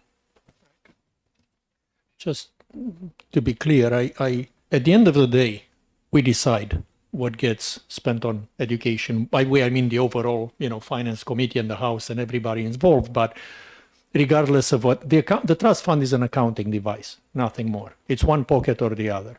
And I do happen to agree with, Chairman Weiler's point that by putting stuff that can go in the general fund into a pocket where we cannot touch it for what we may decide are greater needs at the time, we're limiting the flexibility and creating more HB2 work every year. And it's just going to end up overridden in every way. I mean, it would make sense as long as we fund it appropriately, which is our duty to do, and we have to. It wouldn't hurt to look at changing the revenue that goes into it to get more flexibility in general fund, but it's way too early to decide right now. Again, I just want to look at way more numbers, but in principle, I think the idea has merit. I think we have way more work to do, and that isn't in our purview right now. So that would be like taking on another argument as far as I'm concerned. Mickey, can we proceed? I'm not sure what point you're making. My point is, I don't want that to happen. Oh, the reduction of the. So we're agreeing to Contribute- disagree. I don't believe that we're right now at a point where we're going to start talking about changing taxes that go into the trust. I'd like to do our work. Part of HB two. It's on page 75. My opinion only. It's on page 75. It's on page 75, section 210. Yeah, 210. And 211. Sorry. No, I have a new topic, but I didn't know if this topic was Yeah, covered. we're done. I just had to clarify what. No where worry. it was I against. just wanted to check if we made a decision on HB 560, that contact person notification, the 50,000 that was passed on a voice vote. I mean, it's 50,000. It was passed on a voice vote. It came out of committee 19-0. Is that something we need more time to think about? Right. Right. I'll make that. Okay, So, we all concur. thank you. Now I just got to find where to record that. Hang on. Well, you can do it on the HB2 sheet. So where I would track that for us next time is if we go to just back to that first House Bill 2 schedule.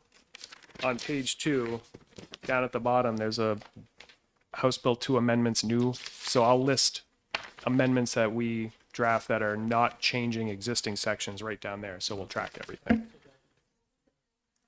House Bill 560.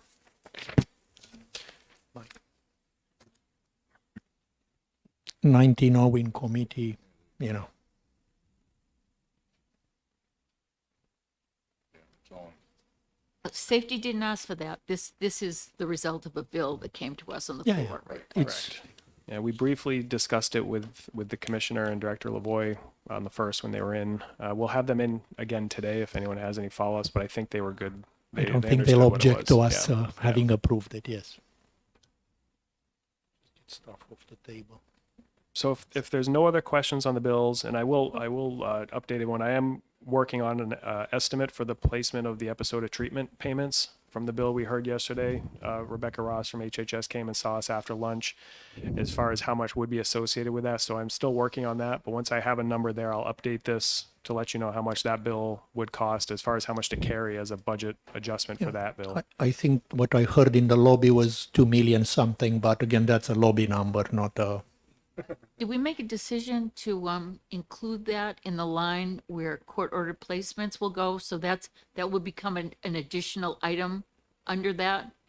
So we would have to, we could. So certainly that accounting unit is called court-ordered placements. So perhaps we rename it just so it's clear, or a line. I could figure out mechanically how to make that work in the budget. The decision for you would be just do you want it to be the same funding source, which is under current law, general funds, under the governor's proposal, education trust funds. So court-ordered placements changes where it comes from in this budget before you. So you just need to make it clear which fund you want those to come from. Yeah.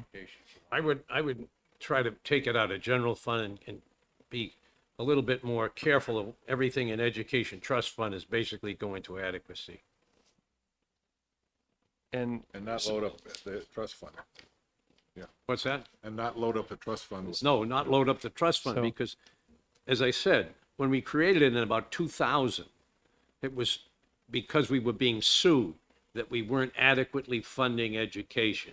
So we said, all right, here's the formula, this is what we need, this is gonna go into this education trust fund. We set all those things up, and we deliberately wanted it to be less than what it would take. So because if it went over, that money couldn't be used anywhere else. Right, okay. But if now- it was a little under, we could put in general fund without shaking the world too much. But if it went over, that money was lost for everything else. Now it's become just a funding source. Yeah, and so For education. Yeah, for education. But it was set up to defend us in the Claremont suit. And if we keep that in mind, that was its origin, that was why it's there. It's not there to build up this huge thing that we can say, oh, we can use it here, we can use it there, we can put more building aid. No. Leave it for what it was created for. Thank you. Representative, I would like to remind you that we have 2 current lawsuits in place right now. That will always go on as long as lawyers. Can I ask, I hate to be the one to bring this up. In the past, there's never been will for retroactive building aid. And bless Representative Cahill for bringing it back every year and working so hard to do that. But, you know, we've got the 33 million over the biennium here. And do you think there's flavor for retroactive funding of building aid this session? If there isn't, then And frankly, I just want to say, I talked to Michael, I don't know how many times about this. He's very, very fervent to get that money for his community. But it has never, ever been the practice. Amy said she'd do it if we said that she had to. But I just think we've got all these projects. They knew when they built that building that building aid was in a moratorium. And they knew they didn't go through the process. I feel terrible about it. He's fighting hard for it, and he should be. It's community, but it's retro. It's not, and never has been a practice that we retroactive pay for building aid. and as somebody who's been the chairman of the school board in Windham when we passed our project, which would be one of those that would benefit. I cannot justify asking the rest of the state to pay for what the town of Windham agreed to pay for, knowing full well they were not gonna get any amount of tax dollars, regardless of how much nicer it would have been if we received some. We knew at the time, we agreed to it as it is. I don't think it's morally, okay for me to, as much as I want to represent my community, it's not, the kind of representation I can provide. And, so I think that it is perfectly acceptable to remove the retroactive portion of that bill. I wouldn't oppose that at all.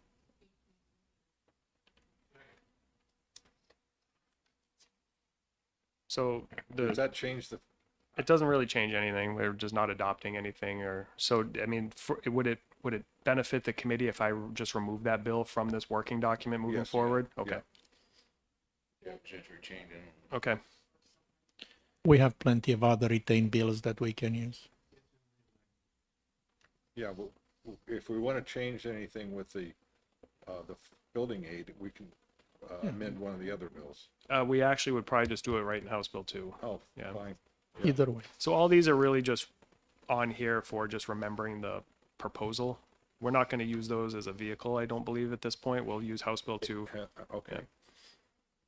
Keep reminding me of that. My mind keeps going a different direction. There's nothing wrong with doing that. It's just, in my opinion, keeping all of your proposals and your budget package to 1 and 2 keeps it clearer. Sometimes you need to pass a bill separately with money for whatever reasons, but most of these, I think, if you're going to do school building aid, you would just take care of it in House Bill 2. So that would apply also to 529. Yeah, 529, 540, we would handle that in House Bill 2 as far as part of the education funding change proposals. So if there's no more questions on the retained bills, I will jump down real quick those other items. So these are not necessarily agency requests. These are just things that have popped up. So we had heard from the Department of Education about perhaps carrying a number on this education trust fund surplus statement relative to the SNAP eligible population that is not in their data sets to calculate, but will be in the payments that they make for ed funding. They don't have true data on that yet because it just began.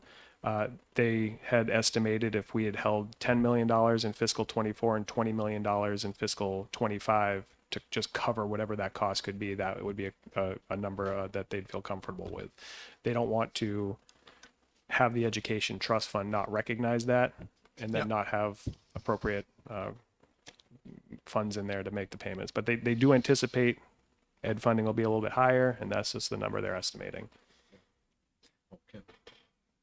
Wasn't this a maintenance of effort thing as well, and this, the feds fund most of it? This was, if you recall, fiscal had approved a plan change, I believe, and I'm speaking out of turn here with HHS related programs, but that SNAP went from 185 to 200.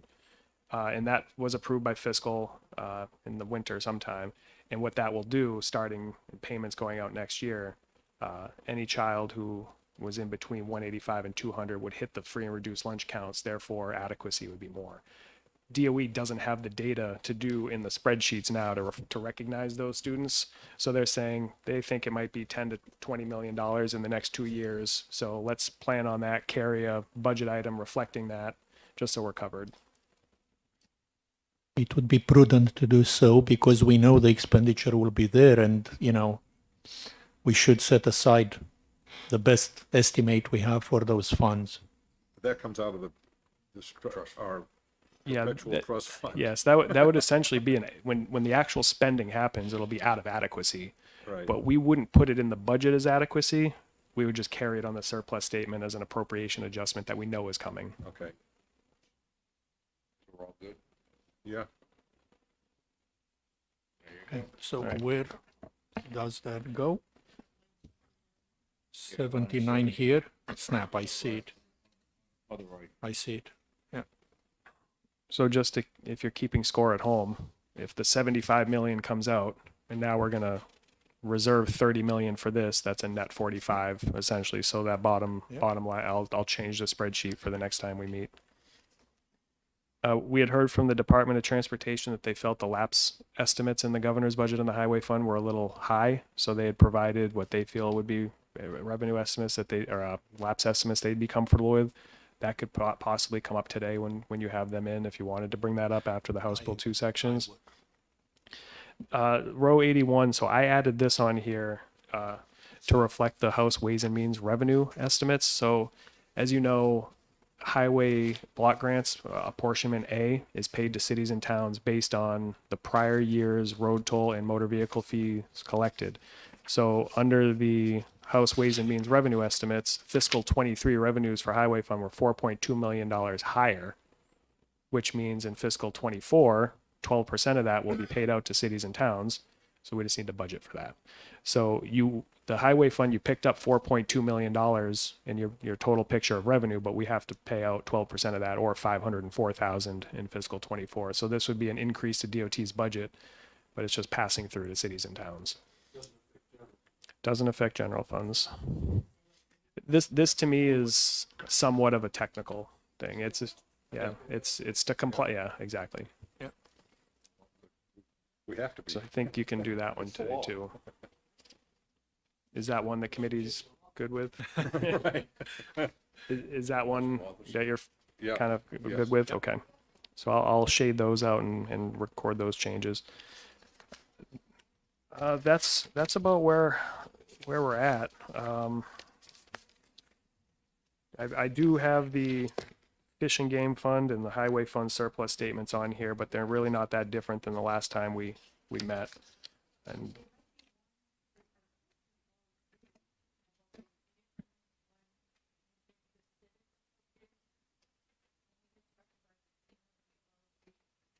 I don't remember it. The book, What?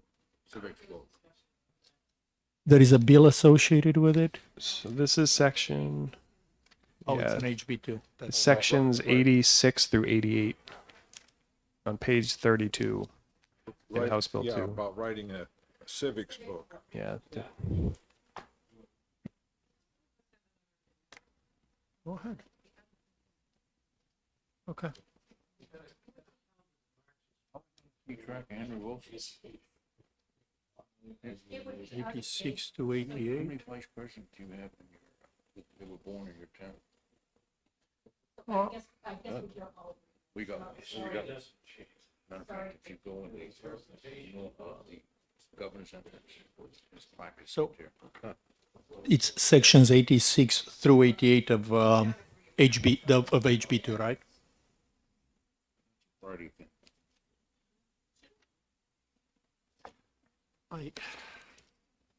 I will just say that personally, given the broad representation of the people on the commission, I would be in support of that. At the end of the day, it's civics, it's basic stuff, it's teaching just the basic facts about how government works and everything. To me, that's not something I would object to. But of course, if not everybody is ready to discuss it yet, we can wait until we have the full membership available and all that. But I personally, I'm looking at it and I'm reading the language, and I just don't see anything there that I would see as, you know, a lightning rod for something. Most history books kind of give short shrift to New Hampshire. And within the history of our country, it has played a very important role, both in the Revolutionary War, both in the Civil War. We sent 21 regiments to the Civil War. We had a lot of people we lost from this state. As a matter of fact, at the time we went from family cemeteries to, you'll see Union cemeteries all over. You'll be driving through any little town, Union Cemetery. Why is it a Union cemetery? Because they fought for the Union.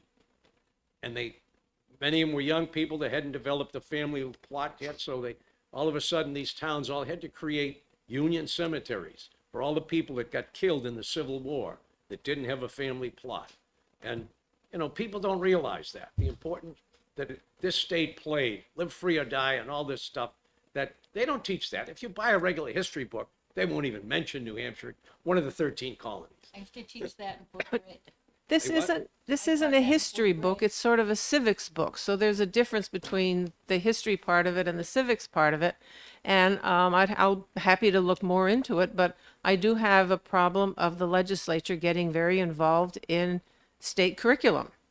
And if it's a history book, that's one thing, but that's not the same thing necessarily as a civics book. And civics is taught in history, it's taught in literature, it's taught in philosophy, it can be taught anywhere. So who's, honing it down is kind of a problem to me, to say that this is what civics is going to be. And then the other part I get a little concerned is that I can see going forward, someone's going to say, well, who's going to evaluate that this is the right civics book from the legislature? And again, taking away that freedom of education for teachers who are teaching civics in their classes, in their, within the confines of what they're doing. They're teaching the left-wing version, which is not. You just it's said destroying history the is middle class, it's history. destroying our culture. You just said history is history. And, No, it is not. well, It's the left-wing version.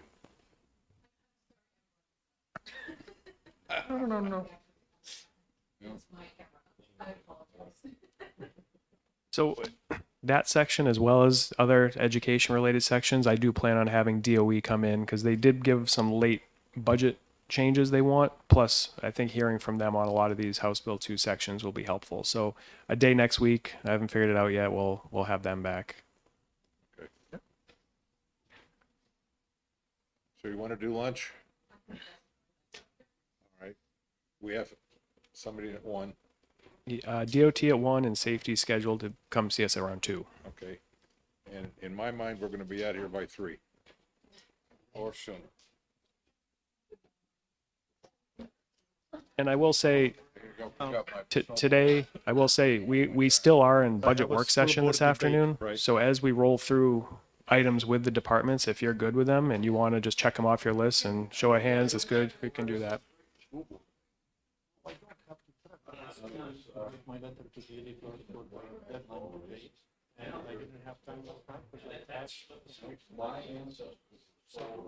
Last time I debated, a few weeks ago, I literally spent an hour and a half writing a few notes before it, and I went to sort of. Oh, they absolutely. It's certainly around the dark breaks forever. I know what everything is, and that's why.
transportation here and prepared to walk through House Bill 2 sections relative to Okay. their department. All right.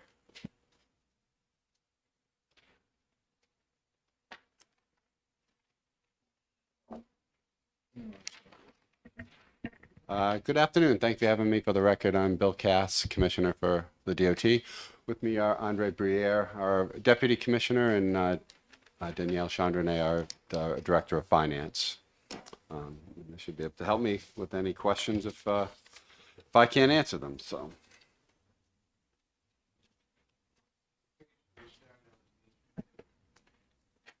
I think the first section would be 119 on 119, page yeah. 43.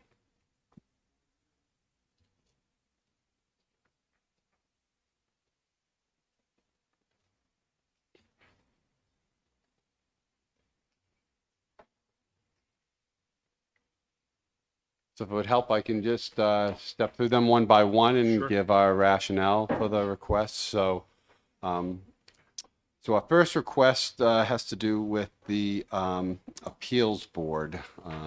And what we want to do is eliminate the Rail Appeals Board and roll their functions into the Transportation Appeals Board. The Rail Appeals Board has not met for many years. Historically, it's been difficult to find qualified individuals with rail experience to fill those positions.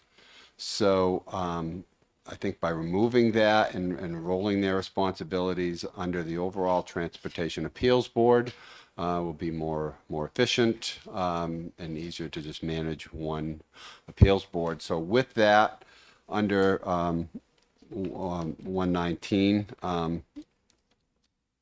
calls for again some changes in the compensation. In the composition of the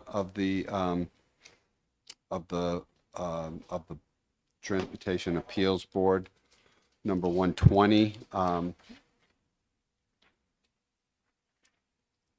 just kind of modifies the duties of the Transportation Appeals Board. And number 121 is repeal of the section that eliminates the Rail Appeals Board.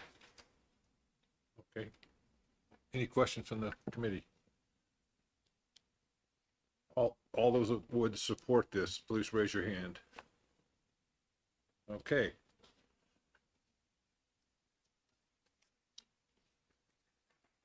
So the next item from the department is number 122. I'm going to get my correspondence here. So one of the things that we are proposing with this is the establishment of a revolving fund for the oversized, overweight permit fees. We have a system that for oversized, overweight permitting. There are some fees that go into that and support it. Right now, we maintain the system out of our existing operational budget. If there are any additional fees, they just kind of lapse to the highway fund. What we would propose here is to establish a revolving fund so that the permit fees that we get can be kept and carry forward to for the maintenance, the overall maintenance of the system. And allow us, rather than depending on the operational budget, allowing us that resource. Because as we go forward, it's a relatively new system, but there is annual maintenance cost, and down the road there will likely be upgrades and keeping up with software requirements and stuff. So this would, by putting into a revolving fund, would provide the means to keep it a self-supporting system. Questions? About how much money goes through this fund? Do you happen to know, Danielle? I apologize. I don't know off the top of my head, but I can get you that answer, Representative Weiler. Sure. Yeah, I would hazard to guess it's not millions of dollars. I think it might be, tens of thousands to maybe $100,000, but that's speculation. Don't quote me. But it's not. I know it's not millions. It's probably tens of I'm thousands of remembering it dollars. being fairly minor money. Yeah, So, but I'm just curious as to, anyway. I apologize, I don't have that answer. Any other questions? Committee members that support this action? I apologize. I meant to note that we do have one minor change to the wording of this. Let me see if I have it here. And it has to do with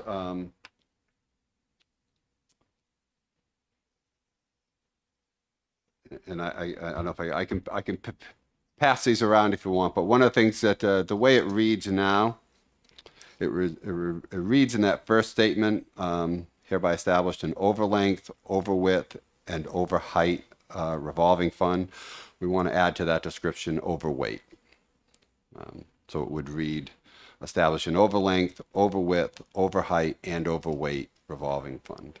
It's a little clarity of language because we typically refer to it as the oversized overweight program. And after we submitted this and rereading it, realized that it didn't necessarily reference the overweight, but that's a big part of our I'll permitting. take an amendment. Yeah, I can draft that. Probably most. If the yeah. committee's good with that, I can draft that. And I have copies of that change, but it is what I kind of read. Okay, you have a question? I don't know if you- About the overweight, can we charge them more? We have, Because that hurts our roads too. it does, and that's why we have those fees established. Thank you. Yeah, through Thank you. rulemaking, right? Okay, with the amendment, everybody in favor? Okay.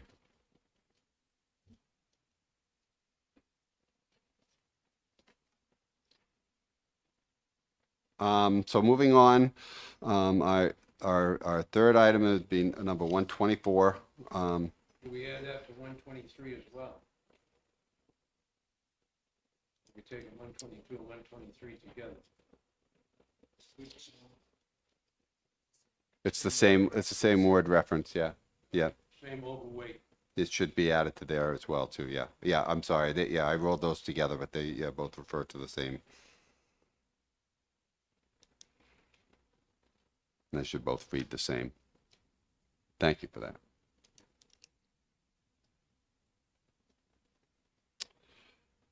So moving on to our third item, number 124.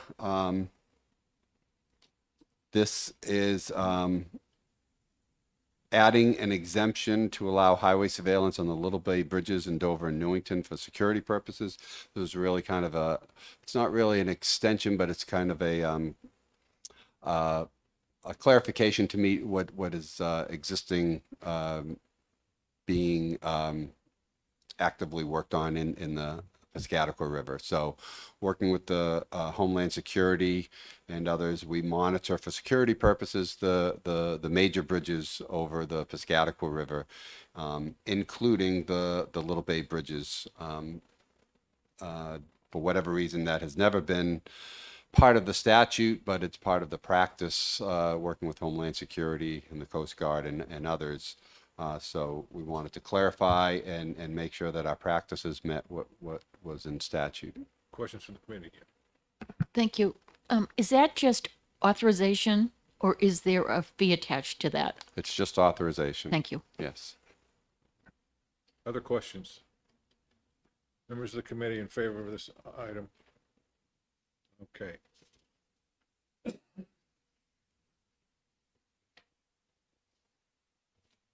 The next item, our number 4, which is number 125,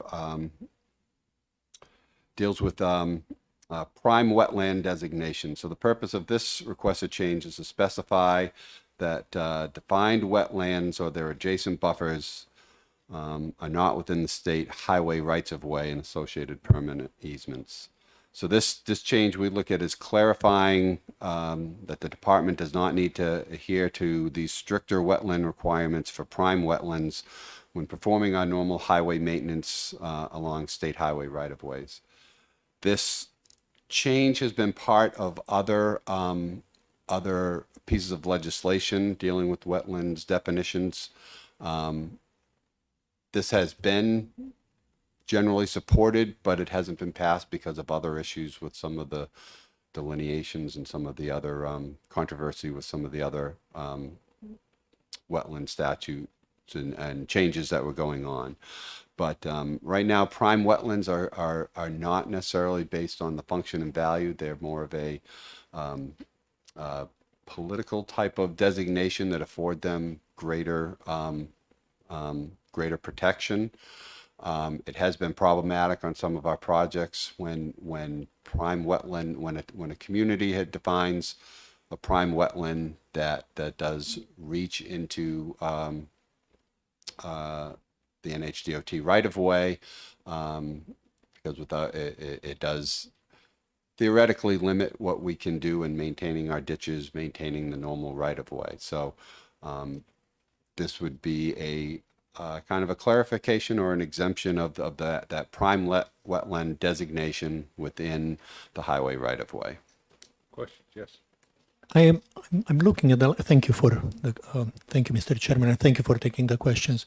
In reading the language, I find it hard to understand exactly what it does, because I could read it to say that you cannot touch prime wetlands that are in your right of way, or that prime wetlands shouldn't be considered, so which is the intent? To allow you to continue using your existing easements, regardless of whether some part of that becomes designated as a prime wetland or not?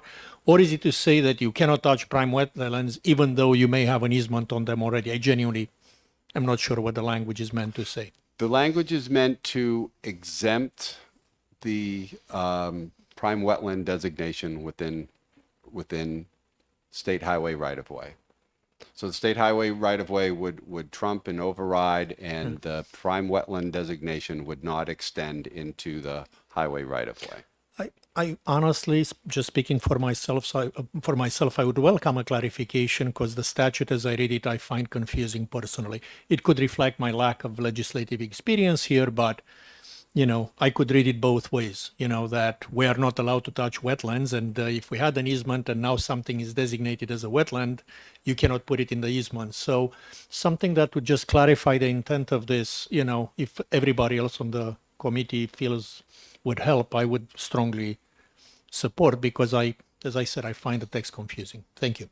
A clarification of what our proposed language is? Is that what you find confusing? Or okay. Yes, I find the current proposed language in HB2 really is hard to understand, and it's not clear to me whether it goes one way or the other.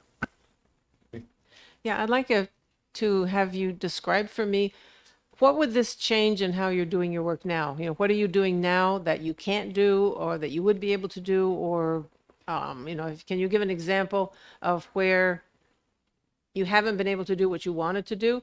And if this passed, how would that impact the wetlands? Does that make sense? Sure. So, for example, if we have a ditch line or the outlet of a culvert that is within the right of way, and it leads into a bigger outlet, and the community has designated that whole wetland complex as a prime wetland, then without getting Conservation Commission approval or wetland permits or things like that, we technically could not maintain the end of that pipe because of the prime wetland designation. So if you get the go ahead from conservation, then you could do that. Isn't there some value to having your work organized so that it does protect the wetlands? We would still follow the wetland rules if it is a wetland within the state right of way. It's the a little bit of the onerousness of the prime wetlands designation that places within the highway right of way that can be problematic to us. So conservation commissions are not overly friendly on this topic. I wouldn't say they're not overly friendly, but it's much more process and much more administration and everything for us to do that routine maintenance. Sure. Mary? Within there. Thank you.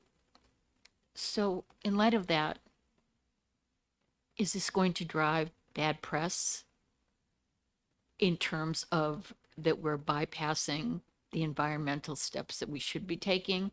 Are we going to upset people with these actions? No, I don't believe so, because like I said, I know we have worked closely with Department of Environmental Services and others who support this and recognize the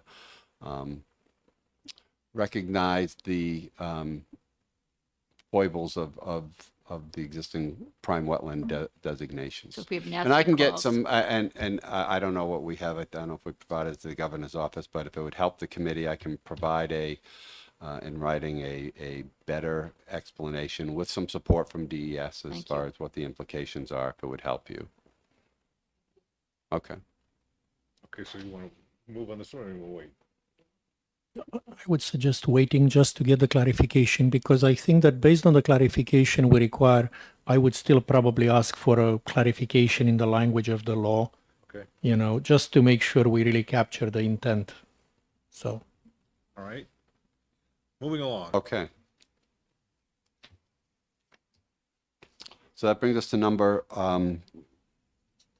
5 of ours, which is number 126 here, which deals with agreements for telecommunications related uses of our state highway system and state-owned railroad right-of-way. So this is really just a clarification of statutory references. This statute applies to both highway right-of-way and state-owned state-owned railroad rights-of-way. The existing language in statute only refers to RSA 4:40, which refers to railroad right-of-way. This just provides a clarification to include RSA 439C, which pertains to highway right-of-way. Questions from the committee? Yeah, Ken. Question. Sure. I remember at one point when they were arguing about the high lines coming down from Hydro-Quebec, and people said, well, rather than run it that way, why don't you run along the highway? And someone from the highway department said, no, you can't use our right-of-way for running power lines. Is that still in existence? There were a couple of things that had happened along with that. One of the things that did happen legislatively was the designation of some utility or infrastructure corridors, which included like 101 and the interstate highway. So that legislation that was passed makes that easier to utilize those corridors for power transmission or other things. So it's less restrictive than it used to be. It's less restrictive than it used to be. I mean, one of the restrictions was within the limited access right of way of an interstate highway, and when they were looking at some of the power line transmissions, they were looking at state highways where it isn't as restricted, and they were looking along like Route 116 and Route 3. They were going to so that- bury it, as I We're recall. going to bury it, Yeah. right? Yeah. But establishing those infrastructure corridors and allowing it within the interstate right of way seemed to make a lot more sense for everybody. I- It never came, Northern I Path. read this as a change and maybe an improvement. Yes. Thank you. Yes. You're welcome. Any other questions? All committee members in favor of this item? Just question, can we make sure, because on the sheet here, we've got 125, 126, and 127 together. And 125 we have questions on, but 126 and 27, so I'm sure Mickey's on top of that. But they were lumped together as right-of-ways, and I'd pull out 125. Right. From- Okay. 128.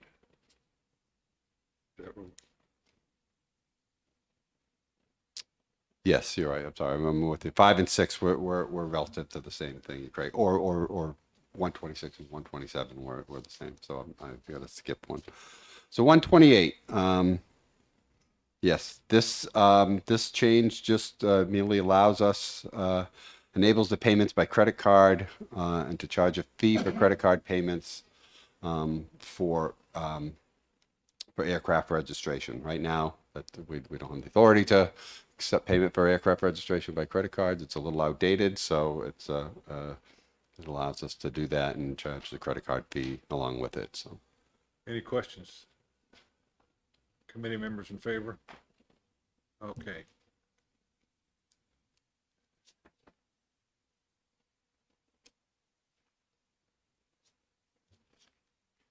So 129 deals with turnpike system, toll criteria, and really this seeks to clarify the statute that provides a discount to New Hampshire tolls for New Hampshire Easy Pass customers. We want to make this amendment to specify that in order to be eligible for the discounted New Hampshire tolls, the Easy Pass account holder must be using a funded New Hampshire Easy Pass account and a properly mounted and working transponder. When a transponder is not working or is not properly mounted, it requires Easy Pass to rely on a plate read and costs us more to collect tolls via plate reads. And it's been challenged with some of our things. So there's a lot of people that have like transponders and Easy Pass. We call them the Easy Pass wave. You know, they take it out of the glove box and wave it under the windshield as they go through, and it may or may not get a read. If it doesn't get a read, and we have to go to a license plate read, we don't give them the discount because it costs more to look up the read. So this is, just clarifying that in statute that it really needs to be properly mounted in order to get the discount. Questions? Yeah. I can attest to that because I got scolded by DMV for having my orange one in the wrong place. Oh, okay. Yes. I just got a if you will. Which plate does it read? Either. Either plate. We depend on both. Oh, you depend on both. Thank you. There was a bill, if you're referring to, there was a bill with the front and back. We try to take pictures of both. If one's obscured, it gives more. It gives more chances of getting a correct read to have both the front and the back. So we do both. So that's a real issue here when you're thinking about snow and mud that, certainly your front plate could be obscured for 6 months of the year, possibly. So yes. so it's a good thing for you to want to have both the front and the back in case one is obscured. Yes, exactly. Any other questions on this item? All members of the committee in favor? Okay. And the final one with us is number 130, which deals with the State Transportation Improvement Program. And what we're proposing here is to amend RSA 228-99, which governs our STIP process, to institute and provide a 60-day deadline for metropolitan planning organizations to review and approve amendments to transportation improvement plans. This deadline will help us realize other timelines set by state and federal law to achieve more timely and consistent planning results. What we find with our STIP amendments, we deal with several when we're up there in the STIP is our governing document for construction projects and stuff that are in there. A construction project has to be funded in a approved STIP to be eligible for federal funds. It's very dynamic. We're always updating and keeping it current to the current costs. We found it very challenging without a harder deadline dealing with the different MPOs and trying to get this done in a timely fashion. So this is our intent here is to get a more efficient STIP amendment process so that we can keep things on track. Okay. Questions from the committee? All in favor of this item? Okay. I have a question in general. By all means, I'm sure you'd love to have a general question. Certainly, yeah. Probably right why on we're the here. tip of his tongue. We saw a piece where we were putting more money into the state Part A, distributed to the towns and cities. And because of the revenue supposedly was up, the one we had reported from Ways and Means was up over what the governor thought, which is highly unusual. Usually the governor's estimates are above what Ways and Means are. So year over year, how is the highway fund doing in collections?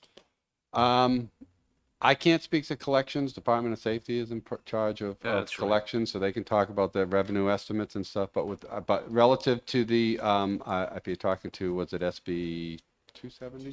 270, that was heard yesterday about that. There is presently I think at the end of part of the CAPRA, there was $111 million surplus, highway fund surplus. Part of that was due to a $50 million infusion of general funds into the highway fund that took place by the Senate at the end of the last session. And that was done in reflection of the structural deficit of the highway fund. Right now, and we're looking at it with, I was just looking at it with Mickey here beforehand, that at the end of this biennium, that present balance in the highway fund gets spent down to, close to, I think, $13 million. So And we hope that there is a winter structural over. deficit, essentially expenditures and appropriations from the highway fund outstrip revenues coming in, roughly by about 28 to $30 million annually. So, that current balance, because of what the Senate did at the end of the last session, is intended to at least carry through this biennium. Some good news, thank you. You're welcome. Any other questions from committee? Thank you for coming. Okay, well, thank you for having us. Sure. It was a pleasure. Thanks. So we just got one follow-up item on that. Yes, I'll get that information and I'll get it to you, Mr. Chair, Okay, so give it. or get it to Mickey. Perfect. Yeah, I'm a disaster. Don't give it to me. Only. You're gonna be seeing another fiscal item in the next fiscal meeting. We just rushed one through as we got through last week and crunched all the numbers on Monday of where we stand with things, so. Yeah. Right. It's probably about average to pastures. This has been a very average winter. It's kind of come late, but it's general average, yeah.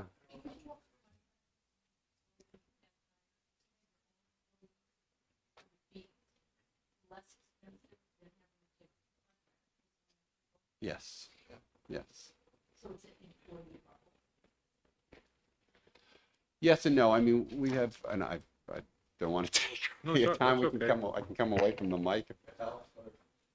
Unofficial, but I've always said that we are staffed for summer maintenance. Right? Our staffing is not. We've always relied on hired plows to make it. Other states, Maine, for example, have a bigger workforce. They rely less on hired plows. Their staff for the maintenance. So we traditionally have not staffed for the full winter maintenance, but have relied on the hired plow. With the vacancy rates this year, we're relying even more heavily on the hired plow. So that's a little bit of the dynamic. But I wouldn't want you to go away from this. We've never had a full staff for winter maintenance, so hired plow.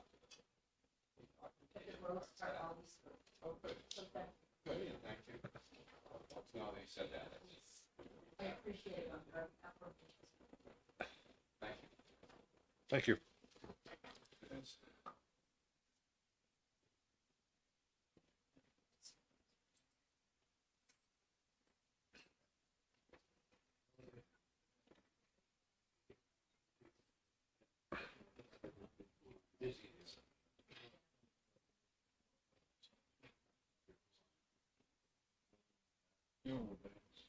Chipping away. Yeah.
have of the ESEA Act. So that for New Hampshire is, well, we get small state minimums, but it's a lot of money coming to school districts.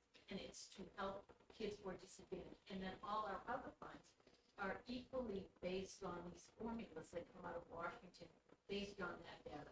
So it means a lot that we have good data. Last time I looked, like the family is four, Oh, we can actually. family of four, last I checked, Yeah, just under 80, 70-some thousand. and For a it's family spelled of out. That must be pretty good living. But in some place, in some document we have, it shows what, Actually, you know, two people or more. no. That's the current values are for a family of four. It's 27,750 in 2022 income numbers. That's why we apply the multipliers and we say 200 or 27,750 for a family of four. Well, that multiplied by 5 would be about 135 for a family of four. Right. And for a family, for individual is 13.6, and for a family of 8 is 46,000, 23,000.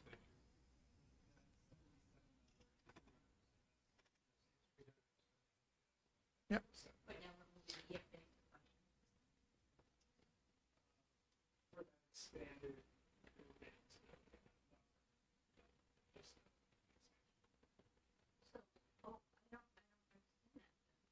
So for the ones that we have right now, it stays at 300.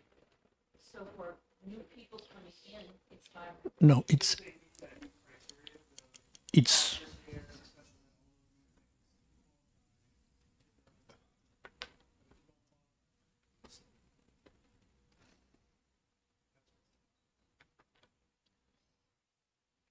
my understanding is that basically they're looking to relax those income caps for certain groups that are deemed to be, more right. But, it's not the full.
Yeah, right.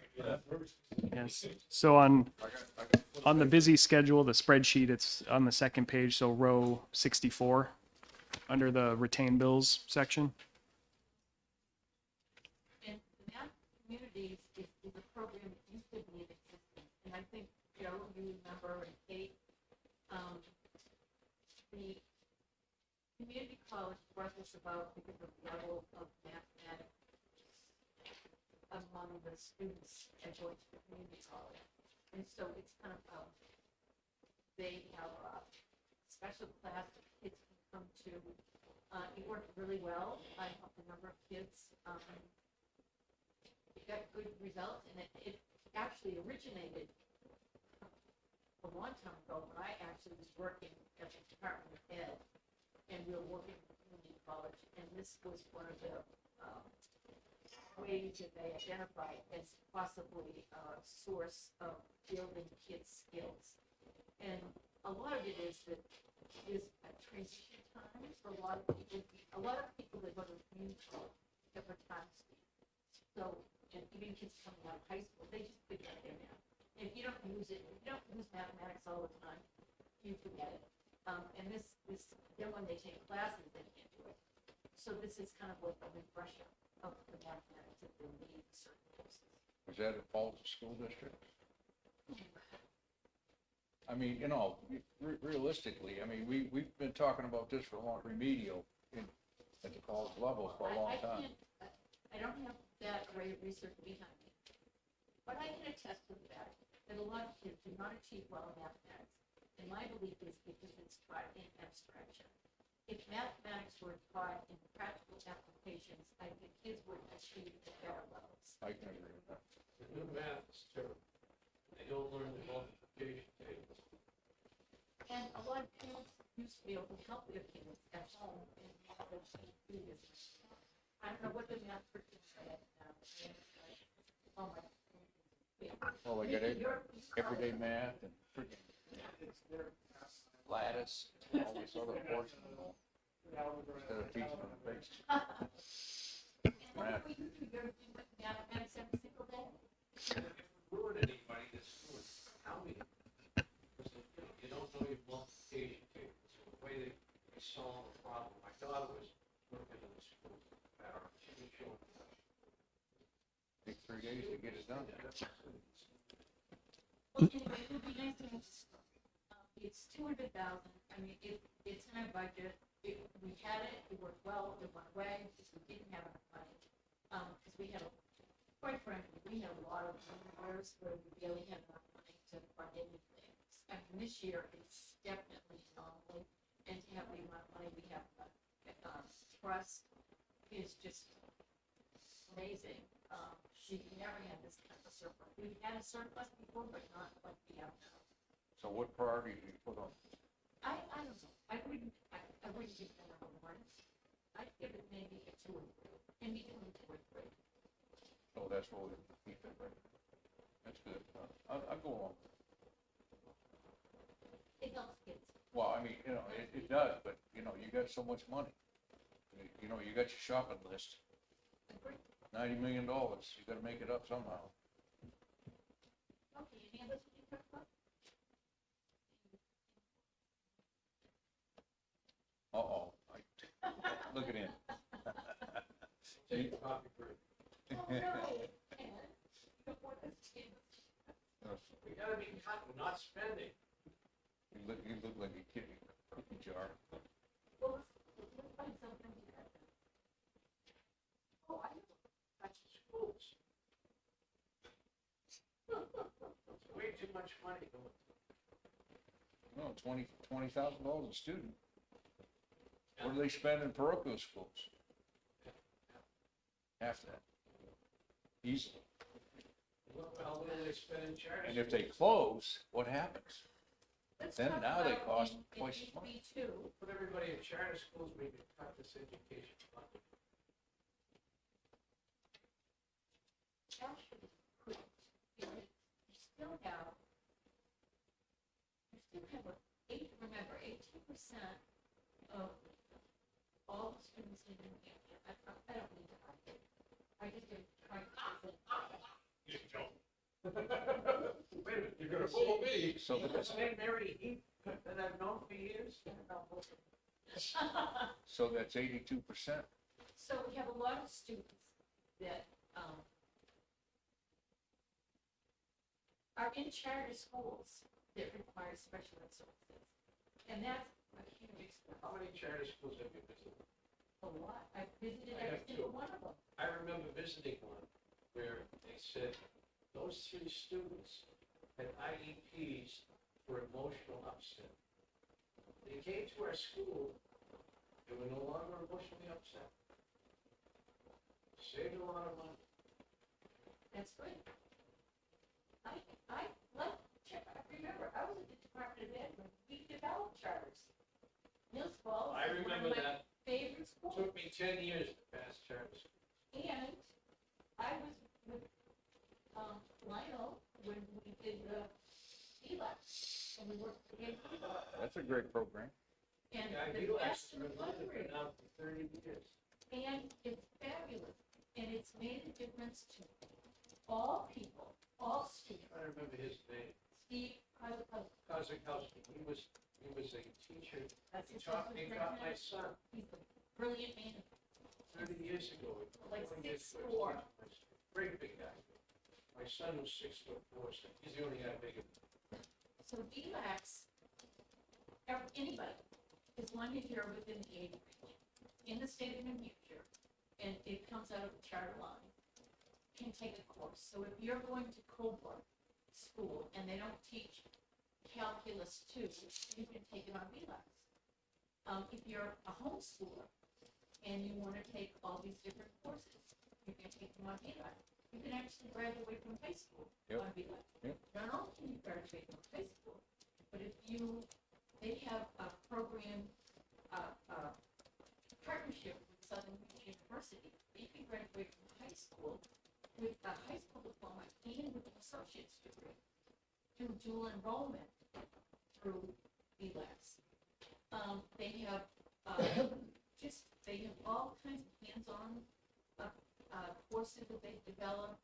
The curriculum is, I don't even know how many teachers they have, but they have over 10,000 students. And the teachers, one of them said, I enjoy this more than when I was teaching a whole bunch of kids. He said, I have more one-on-one with students.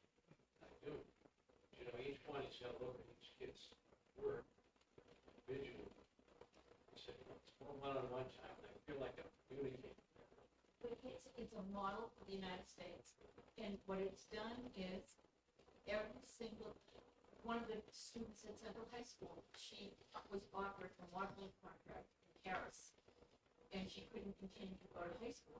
So she signed up with ELAC. So she graduated the same time with us. So we ought to put more money in VLAX and less in regular education. Yes.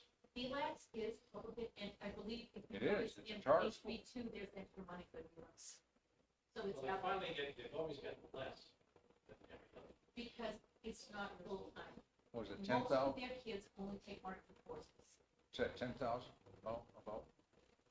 Pretend about how many students, No, about what we spend per VLAX student. well, remember, their They fall under, payment plan is per course. okay. So they did a mathematical equation of what a regular high school program day, or they can program it eighth way as well.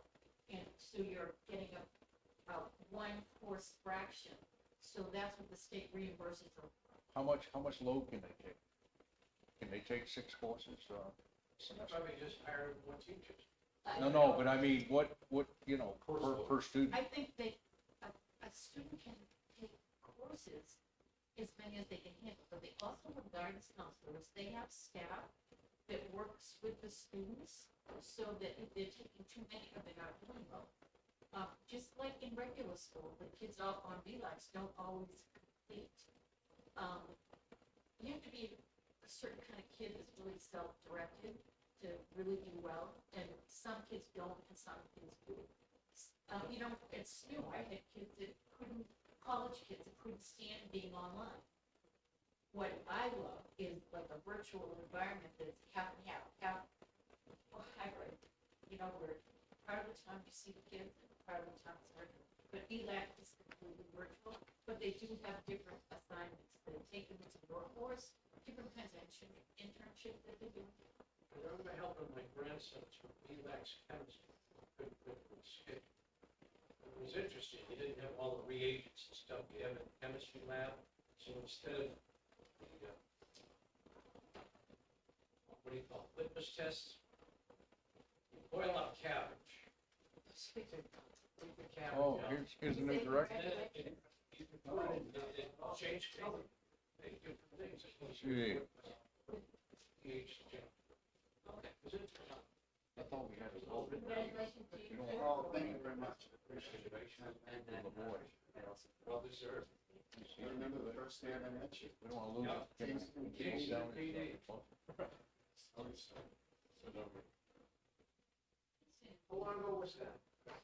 was my first time in the budget. It was 2010.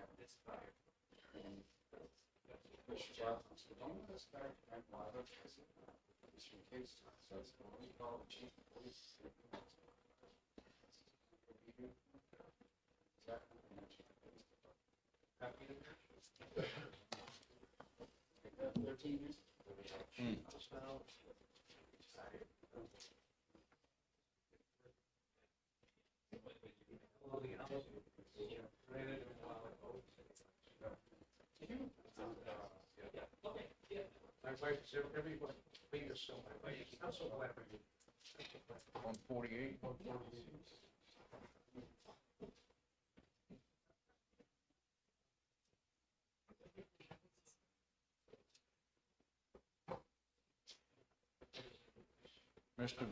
Lavoy, you think that's really fair? She's gonna be leaving us? Your new job? Well, congratulations. Well, not quite yet. Yes.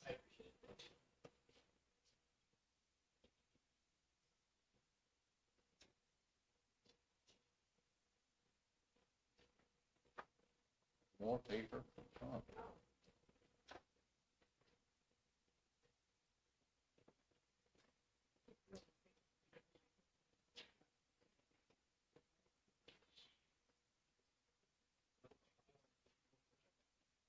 $4.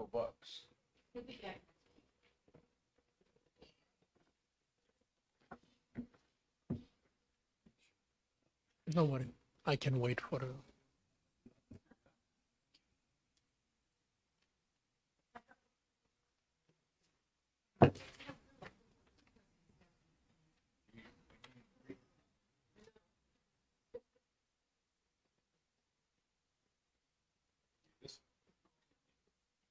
Free.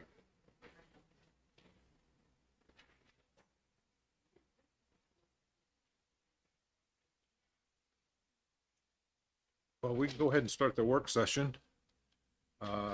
Welcome. And yeah, you've obviously got it all written out already, so it's your show. We'll just we're going to consider each item as you present it. Okay, very good, thank you. So good afternoon, Steve Lavoy, Director of Administration for the Department of Safety. With me is Commissioner Quinn. Good afternoon, Robert Quinn, Commissioner, Department of Safety, sir. So the items that are listed here in order from in-House Bill 2, so they're in the exact order of the bill. First is the body worn and dashboard camera fund, and this is an item that appropriates an additional $1 million, $1,005,000 in appropriations to fund grants to locals, which are to encourage them to adopt body camera and cruiser cameras in their police departments. And these grants will cover costs up to 50%, up to $50,000 per entity. And that program was designed with those restraints to ensure that both small and large departments had an opportunity to participate. To date, we have funded, I believe it was 48 communities, over $1 million in funding. And so there's definitely a demand out there for these types of this type of financial support, and this is a small way that the state is able to help encourage this adoption. Questions from the committee?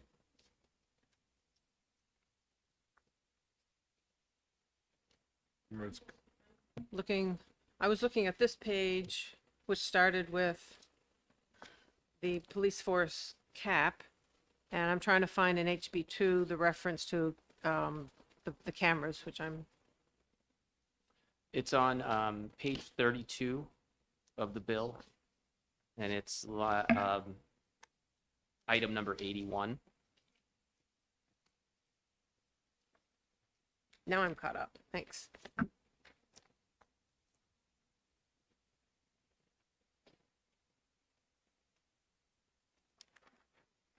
Other comments? Yes. So it's just 1 year, so it's non-lapsing, right?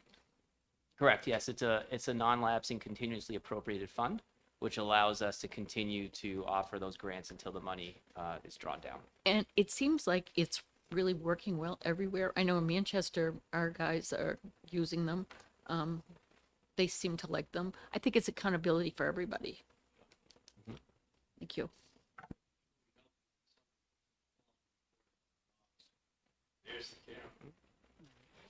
This, The guys soon to be killed. and this just provides more opportunities for others that might not have. Okay. All members of the committee in favor of this item? All right. All right, the next item, it does two things. One, it establishes a new grants program, and then it also provides the appropriations to fund that. And that's the Northern Border Alliance Program. That's the language that's on page 34,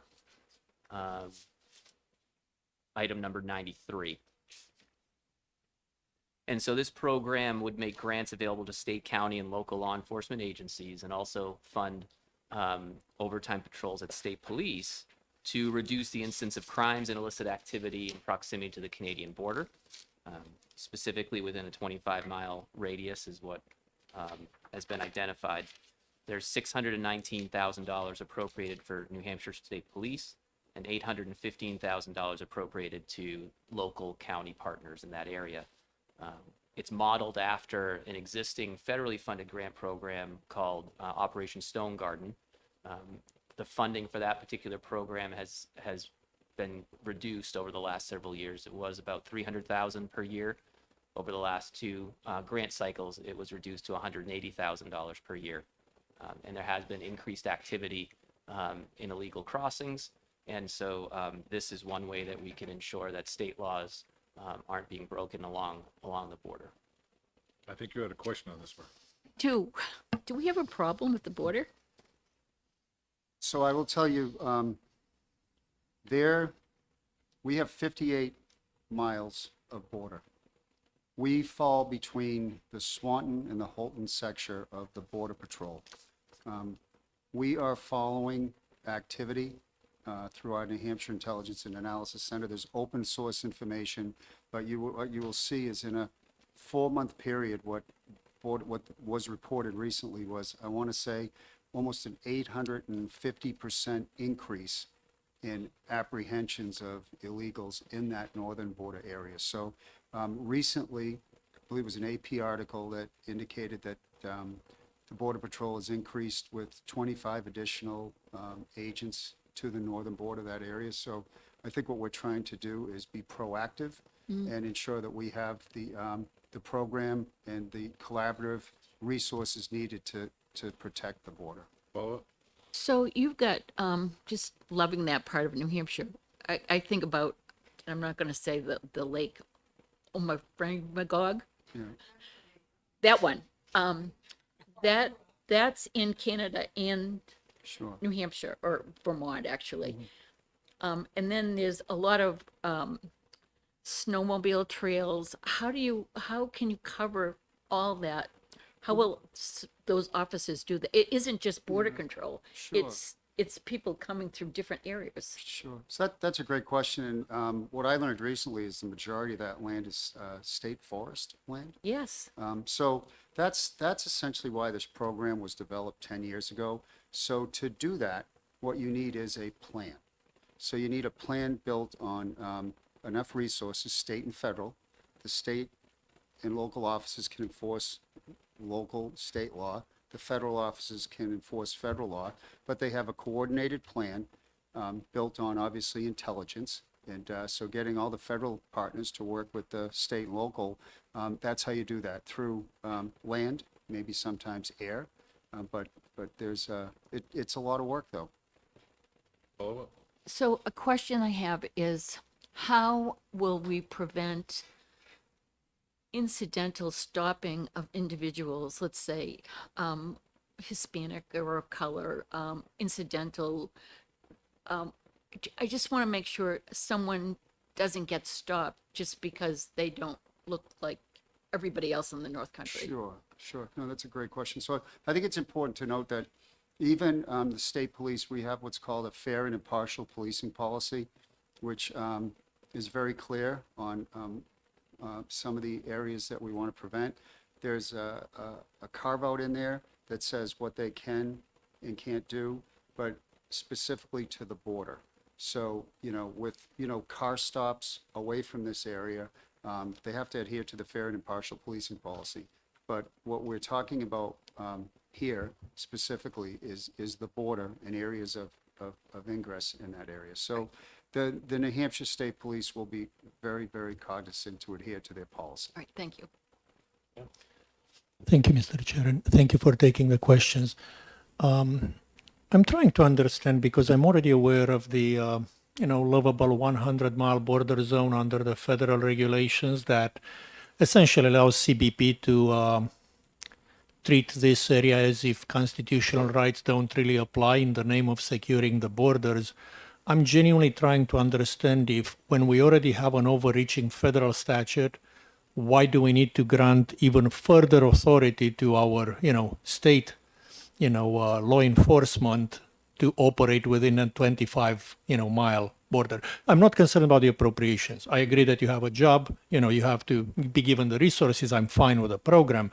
My question is specifically on the additional authority granted under here, which I'm trying to understand why it's needed, given that, again, the CBP already has, the Customs and Border Patrol already has a massive amount of authority, which I find excessive in every way. So why do we now need to add to that? Right. So that's a great question. And again, I think this is very limited in the scope of what the state troopers would be added. And again, it's majority is a state forest, but there are specific authority to those DNCR officers. And we're just, in the event that a state trooper comes across and they don't have the Border Patrol agent with them. And what's happened in the past is, these details were really developed. The program was to have a partnership. So what had happened in years past was the Border Patrol agents were shifted away from there and unable to go in partnership with the state troopers or the Fish and Game officers or the DNCR or the Colebrook officers. So what we're doing with this is more to, I would just say, make sure we minimize any liability, and that if they have to take action and they're alone, they have the same authority that the forest and land do in the event of somebody that crosses over in those. I appreciate the explanation. Honestly, I would appreciate if the committee would consider discussing the appropriations and the legislation separately, because my vote will be different on the two topics, so either way. Thank you. Yeah, thank you. Do we have one border crossing in New Hampshire up at the Connecticut Lakes? Or how many border crossings do we have? We have the entry in port is north. in Pittsburgh, and that's Yeah. from 8A to 8P. Right. And this is pertaining to the work you do on the highway, on roads. No. So is this, because what I'm asking, is there any problem with people, they'd be nuts to try to cross through that forest. And if you got across, you wouldn't be anywhere in Canada. You'd be you'd be at least 12 miles from a house. Right. Well, and I think, ma'am, if you look at what's happening in that area, that's exactly what is happening with those crossings and what we're trying to just stay proactive on. But there's two issues here.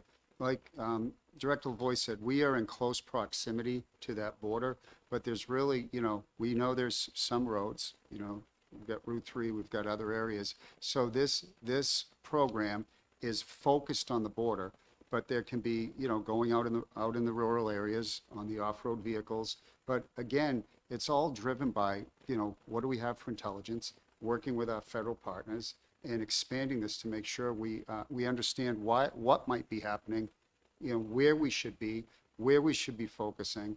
But again, it's 58 miles of border, and if anything is, on the roads, it's in that general area, but it's focused narrowly on the border. Great, thank you, Mr. Chairman. Thank you for being here. on that same border crossing, okay, you said it was open from a certain time to a certain time. And if you come, is it still open? In other words, if you, let's say you come after hours, I believe the gate's just closed. oh, the gate's just closed, because I know in the past you could just drive across and then you had to report, say, to Beecher Falls. I And think, yeah, I think the numbers open source last year, don't hold me to this, but I believe I read there was like 7,500 passenger vehicles that went through and 1,500 commercial, so. that's a year? That was, yeah, that was in a year. That's quite a few. The other thing I wanted to make note of is one of the main reasons behind this, the Stone Garden program that Director Lavoy really spoke of, which was built and established, and Rich was trying to enhance it. We have limited funds. So we have limited appropriations to continue to really pay attention to what we believe is going to be an issue and have the funds available with this to ensure that we have enough law enforcement officers out there. We know what will be coordinated. We've got strong partnerships with the Border Patrol. And so it's going to be important for us to have the funds necessary to put these folks strategically out there to secure this area. Yeah.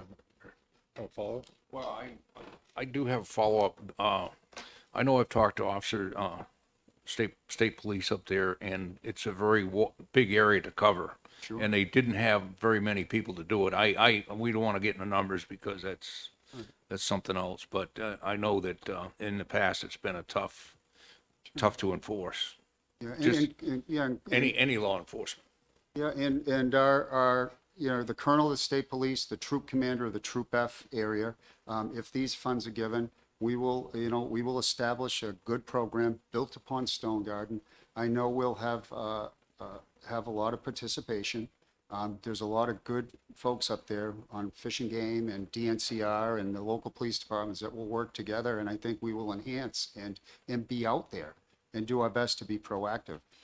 I do think it is something that that we have to focus on. If you just look at the data, if you look at what's happening in close proximity, it says that we need to be, forward leaning as it may shift.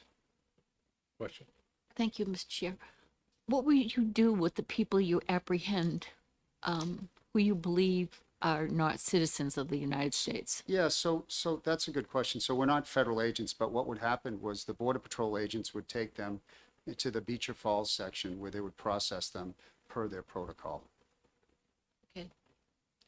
And there won't be any stopping of buses and checking people's passports or?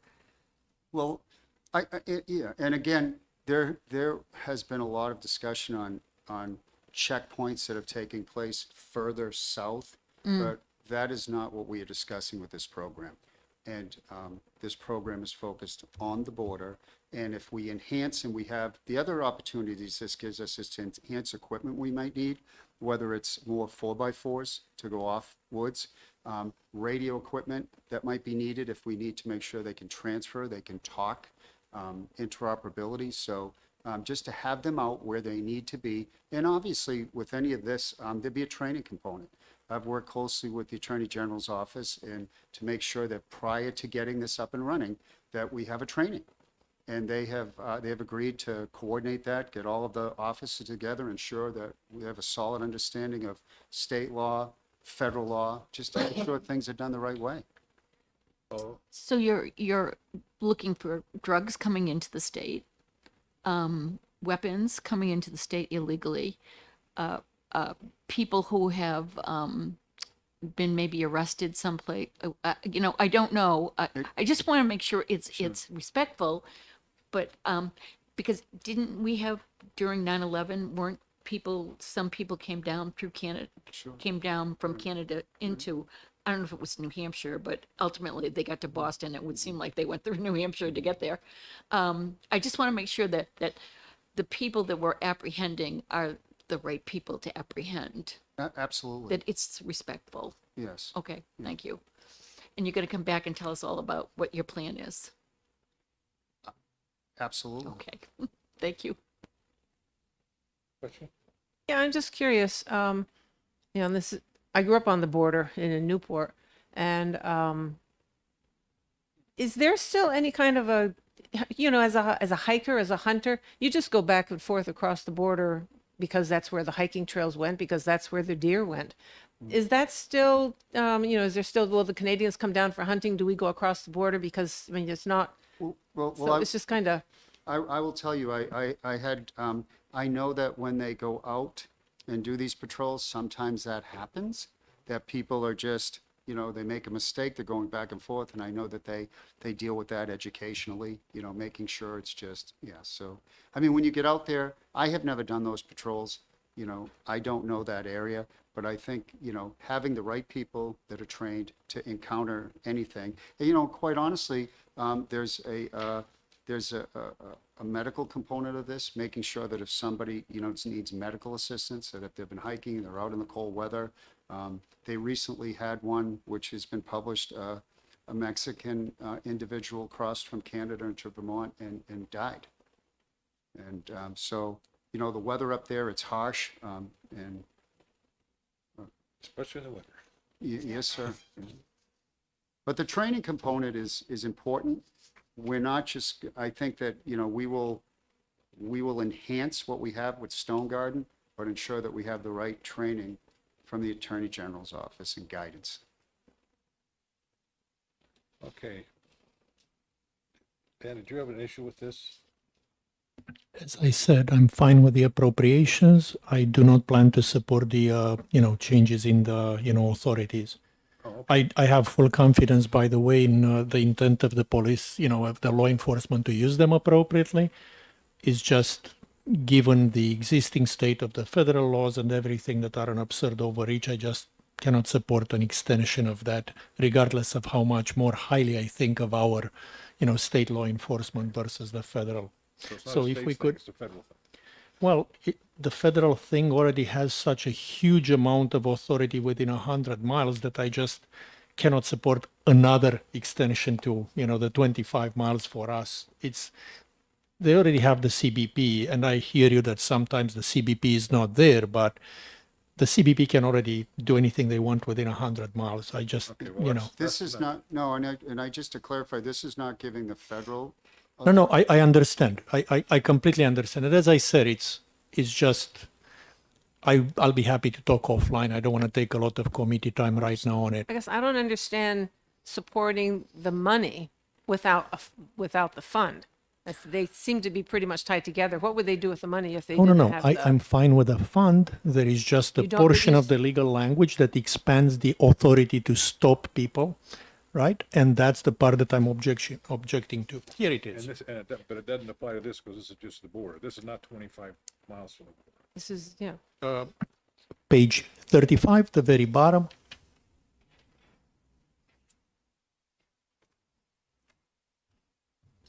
Have the same authority and powers granted to forest rangers and the official of Division of Forestry and Lands. That's all. I mean, everything else. And please understand that I approve of the effort. I agree with your goals. I just feel that there is already enough legal authority to be able to do that job without that being needed. So you're uncomfortable with the Department of Safety having the same powers as forest rangers? Correct. I believe that in this around the borders, constitutional rights have been thoroughly abused by the federal agencies. And I believe that at this point in time, there is plenty of authority. Now, if that 100 miles zone from the CBP would be eliminated, I would very happily agree to grant those rights. But I believe that there are enough legal, authorizations in place that more are not needed, regardless of the different agencies involved. Mary? So this came in HB2.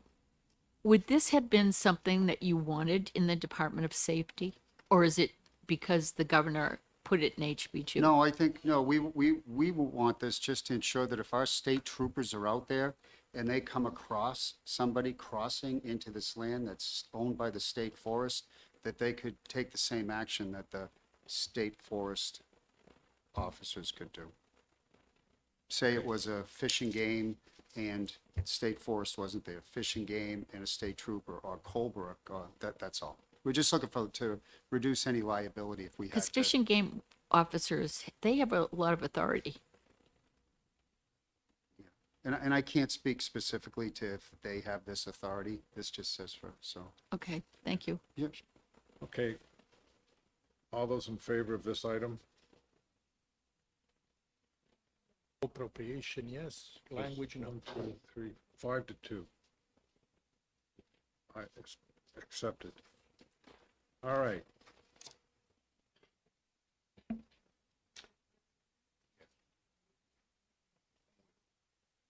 Yeah, it's me and Mary. Mary who are the two.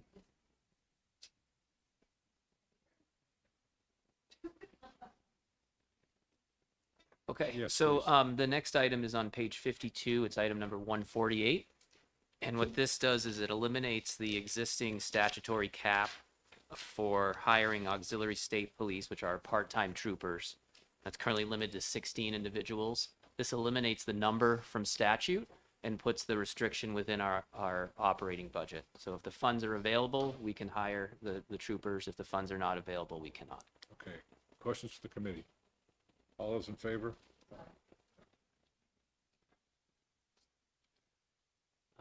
The next item, which is also page 52, item 149.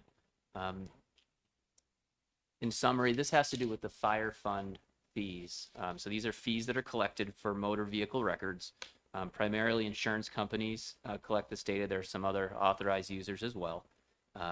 The fees are set by statute currently. This would eliminate the fees from statute, but add the requirement that the department set fees through administrative rulemaking instead. And what that does is it allows the department to greater flexibility to increase fees when needed to ensure that the operations can continue. Questions from the committee? Just, there's still a lot of accountability though, because you still have to go through Delcar and the whole rulemaking authority, so it's still a long process. It's still a long process. We will have to go through rulemaking. We would have to go through an expedited version of that because of the timing of this change, Okay. so that we could still charge fees as of July 1. All right, thank you. But that process does exist through JLCAR. Other questions? Okay. All the members of the committee in favor of this item? Okay, unanimous. The next item is 150 on the same page. This is related to those fees and the entities who are allowed to utilize the driving history records. This language allows federal entities in certain instances to utilize these records in the same way that a commercial entity would, like an insurance company or some other authorized agent. This change is required based on our estimates to ensure that we do have enough revenue collected from the fees to support both fire safety and fire standards and training. Questions from the committee? I'm just trying to understand how does this change allow you to achieve that goal? Are you planning to basically sell the data to the federal, government just like you would to a commercial entity? Correct. So the language prohibits the federal government from establishing databases using this data. And so this would allow the federal government to utilize the data in the same way as a corporate entity would. So they would have access to it, but couldn't use it to create a database. I appreciate the clarification. I don't really trust the federal government's willingness to abide by that, but given that we anyway give it to a commercial entity, the feds could buy it from there anyway, so, I'll leave with this. Thank you. Have for years. Okay, any other questions? All members of the committee are in favor of this item? Okay. All right, moving on to page 3 of the handout. So this item in House Bill 2, which is on page 53. So House Bill 2, this transfers the requirement to make one annual unannounced inspection of licensed facilities from Health and Human Services to the fire marshal. In discussing this with HHS, we realized that there are 2 levels of authority that HHS have to provide inspections. The one that we'd like to transfer is later in the bill. This particular one we don't want to transfer, and HHS does not want to transfer. And so we're asking that this amendment be struck, that this amendment not be voted forward. HHS is in agreement to this. There are implications to CMS that I don't understand entirely, but they've shared with us saying this could be a problem, and they have the resources to do it. Item number 151 on page 53. Just get a clarification. So in the end, who's going to do the fire inspections? So Health and Human Services will be responsible for for inspecting all these facilities, and they work in conjunction with the fire marshal's office. And so this original thing was to move the fire thing under your jurisdiction, but you're happy that it stays at HHS. We're both in agreement it should stay there. There's another component of inspections related to plans for construction, new construction and enhancements, and then initial inspections of those plans, which we'll talk about later, Okay. which should still move. Thanks. Okay, so the vote is to strike this item. All those in favor? Yay, one item gone. All right, the next item is number 152 on page 53. And this establishes a program assistant 2 within the Division of Fire Safety and appropriates the funds to support that position to perform fire code amendment updates and postings as required by a law that was passed last session. It was Senate Bill 443. And at the very end of that legislative session and that bill, it was realized that this position was inadvertently left out of the bill. When we were asked to add it back in during the budget process. And so that's what this language would do. Question from the committee. All those in favor of this item? Okay. The next item, it's actually both item 153 and 154. And these have to do with authorizations related to our positions at the Department of Safety. The first allows us to fill unfunded positions so long as we're using the budgeted funds in class 10, so we can't go over our budget. And the second would allow us to establish full-time temporary class 59 positions if somebody is on extended military leave, and just establishing that position through administrative services in that case without having to go through the existing process, which requires fiscal committee approval. Okay, questions to the committee? All those in favor of this item? Okay. Mr. Bowles? Yeah. Well, yeah. 153, 154. Okay.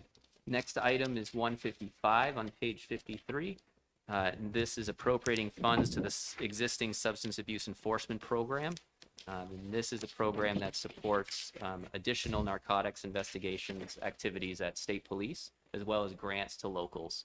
And it's utilizing data-driven intelligence to help combat the narcotics problem, opioids and others as well. $289,000 is appropriated to the State Police Narcotics Investigations Unit. $119,000 is appropriated to the Forensic Lab when they're doing the analysis on seizures. And then 1.7 million is appropriated for grants to locals. Also included in those amounts is a 5% that's required by RSA 604 A1-C to transfer to the Judicial Council for any grant activities that are generally funded that could increase the arrests and then the need for indigent defense. And so that's included within these appropriations. Questions? I hope you're doing some work in Manchester, We work very closely with Chief Aldenburg. because we really have a problem. All you have to do is walk down the street. It's everywhere. It's crisis levels. Thank you.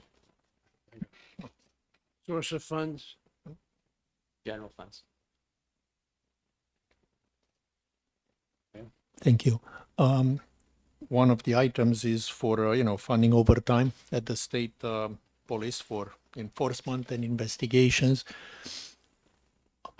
Obviously, you have a backlog of cases, you gotta, have overtime, but generally it is more effective under most situations to just, have another full-time equivalent and, pay them at the normal rate. Is this one of those situations where overtime is needed? And if so, why do we do overtime instead of just a, full-time position or a part-time position?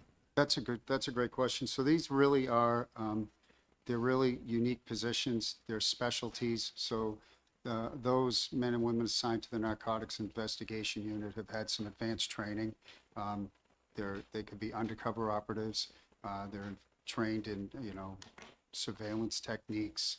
And so it really is giving them the funds, those specific individuals, to continue to work these cases, which a lot of times just go beyond a normal, 8-hour day.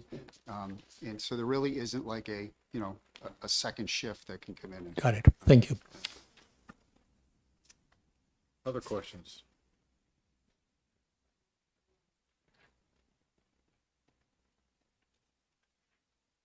Yeah, I was sorting out how much money goes where.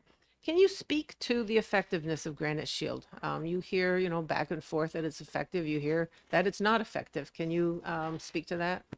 So I would say I have been asked that question many times, and to give an opinion, what I would say is this: I think it's important to point out that based on the efforts of Granite Shield, those officers that are working across the state collaboratively, in FY22, what they removed, what came in fentanyl, equated to what the lab says is 673,000 potential fatal doses.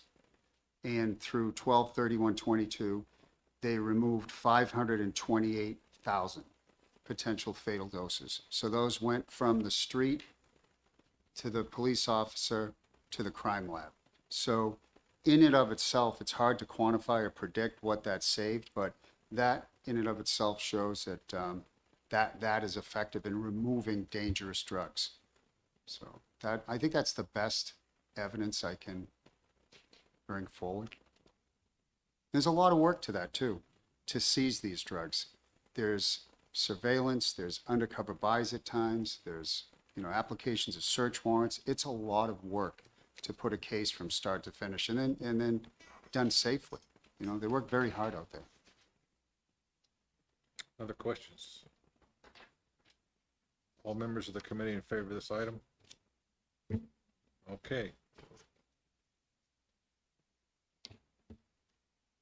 The next item is on page 54, item 156.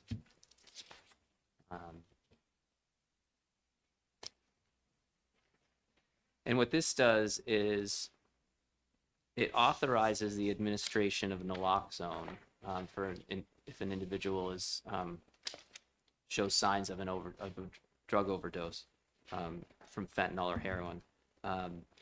It authorizes that administration without a license. So currently, if you're an emergency response professional, you're required to be licensed on naloxone administration. There are some police officers who are, and there are some who aren't. And this would allow those who aren't to respond in a situation like that instead of forcing them to wait for someone else who's licensed to come forward. And it treats, I'm sorry. If I recall correctly, and I'm sure you know way more about the topic, naloxone is available, to regular people. And it is deemed generally to be safe to administer, even if that wasn't a drug overdose, but it can be a lifesaver. So it's kind of a huge upside, but very little, if any, downside in using. So I'm kind of questioning why we need that license to start with, to be fair, but I have no problem with, this language that would allow life-saving drugs to be administered without waiting for somebody who carries a piece of paper there. So thank you. Other questions? Okay, members of the committee in favor of this item? Okay. The next item is on page 54, 158. What this item does is it amends RSA 153 to authorize employee organizations to establish peer support groups that are confidential. So right now, an employee organization can establish a peer support group, but there's no confidentiality under the law if an individual goes into that group, as opposed to if they go to the employer-established peer support group. And we're talking about emergency response professionals in that industry. And what we know is that individuals are less likely to seek peer support if It's not confidential. it's not confidential. Questions from the board? Where in HB2 is that? That is page 54, item number 158. Oh, thank you. Other questions?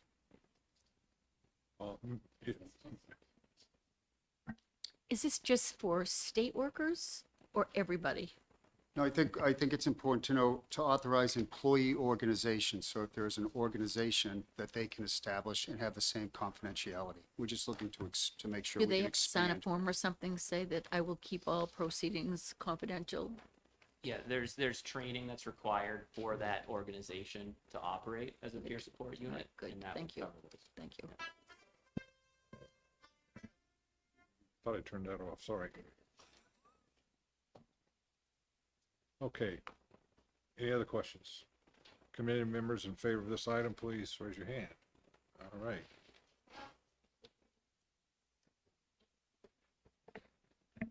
Okay, the next item, page 56, 159. This suspends RSA 99B2, which is a statute that limits the percentage of highway fund allocations that the Department of Safety can utilize over the biennium. And there's some question as to whether we even need to suspend this particular piece.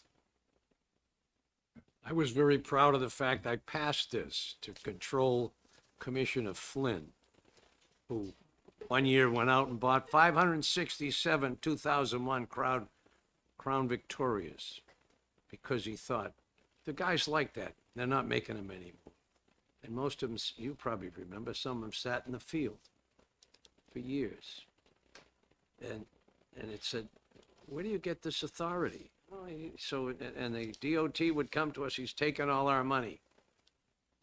So it took me a while to pass this, but this was my solution.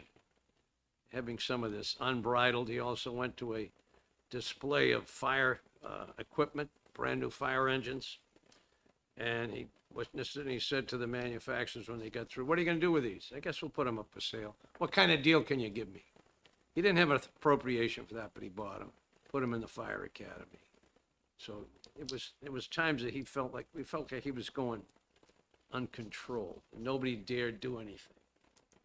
So I put in this 26%. The highway department was very happy about it. Because obviously safety collects the money. Highway doesn't know how much money you collected until you give them what you feel like. So there was a conflict here. Do you think you're going to spend more than 26%? So I'd turn it over to the LBA on that one. So safety and DOT are bound by what you appropriate. There's no kind of open checkbook, so to speak, or blank check for either department. There is the authority to come to fiscal. That's the only option they've got. What we'll do is make sure that the budget that you pass is compliant with RSA 99B, and if not, the suspension could remain. But as of right now, and as it came out of the governor's office, it's compliant. So this suspension is not really needed right now. If, depending on the decisions this committee makes, it becomes relevant, we can discuss that then. But I think I'll continue to monitor the work that the committee does, and and if that's needed, we'll include it. If not, we'll delete it. So you lost me. But for now, I think you can just Ignore it. ignore it for now, because it would be contingent upon budgetary decisions this committee makes moving forward Okay, here. thank you. I think we may have in other budgets exceeded it. We have had budgets where it was exceeded and the suspension was required. About 6 years ago, it was rewritten. If you recall, Betterment is a dedicated part of the road toll that just goes to DOT, and the 4.2 cent increase is a dedicated portion of road toll that only goes to DOT. Those allocations didn't used to be part of this calculation. We changed the law so they would be, and when that happened, the necessity for the suspension has kind of gone away, because those funds were 100% to DOT, but they weren't really reflected in that calculation, but now they are. I think that's fair. Okay. All right, the next item, page 57, item 161. This is an appropriation. No, I'm sorry, I skipped one. Sorry? 160. Yep, page 56, 160. Skipped an article. So this is a cybersecurity grant program. This is a Homeland Security federal grant funded program, multi-year, multi-million dollars to improve cybersecurity in the state. We have brought an item forward to fiscal and GNC recently for 2.4 million. And these are the matching fund requirements that for FY14 and FY14, FY24 and FY25 based on what we expect to receive from the federal government.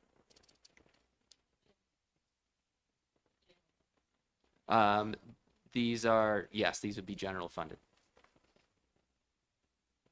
Questions from the committee? All those in favor of this item? Oh, What it will do, you after fraud, just cyber bad things happening? Yes, all of that. keep the bad guys out. So there's a cybersecurity group. Is it the planning committee? And so that's chaired by our CIO, Commissioner Dennis Goulet. We've got representation from local government on there, public safety, public health.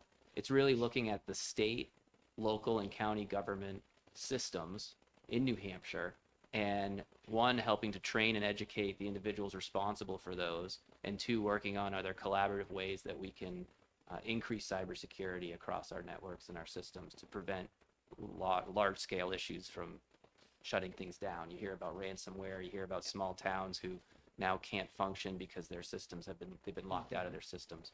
So it's a multi-year, multifaceted approach to cybersecurity for government. Okay, I'll question. Just very briefly, more of a statement.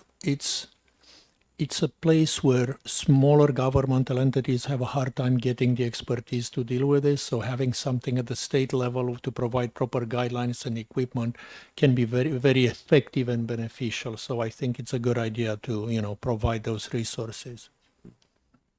Okay, all on the committee in favor of this item? Okay, Speaking of cars, not quite as many as Representative Weiler just mentioned, but the chairman's favorite topic. Hey, Crown Vic's a good car.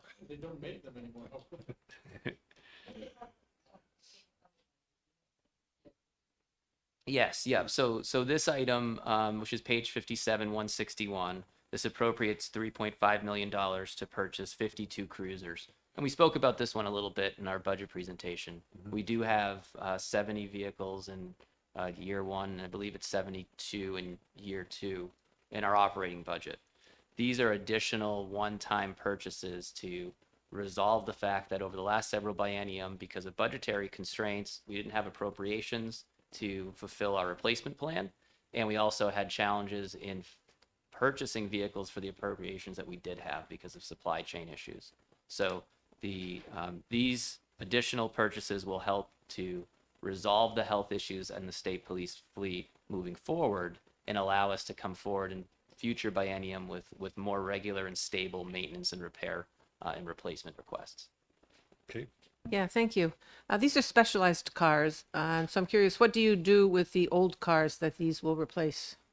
So the old cars get surplus through the White Farm. All of the so it's the state surplus process. So it goes through administrative services, and they operate a surplus auction 2 times a year, and these vehicles are auctioned off. The monies that are earned from those sales go back to the funds that they were purchased with. So if we purchase the vehicle with highway funds, the sale money goes back to the highway fund.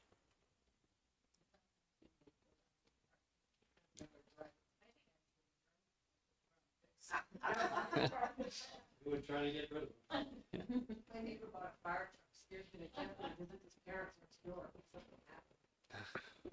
question. Source of funds. This is general funds. You're gonna have to add up, Mickey, I know you're keeping track, how much we've added to general fund. This is already in the governor's. Yeah, to confirm, this is already accounted for in the governor's, past budget, or the governor's recommended budget.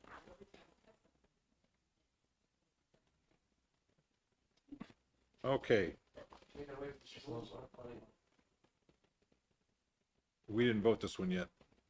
All in favor? Okay.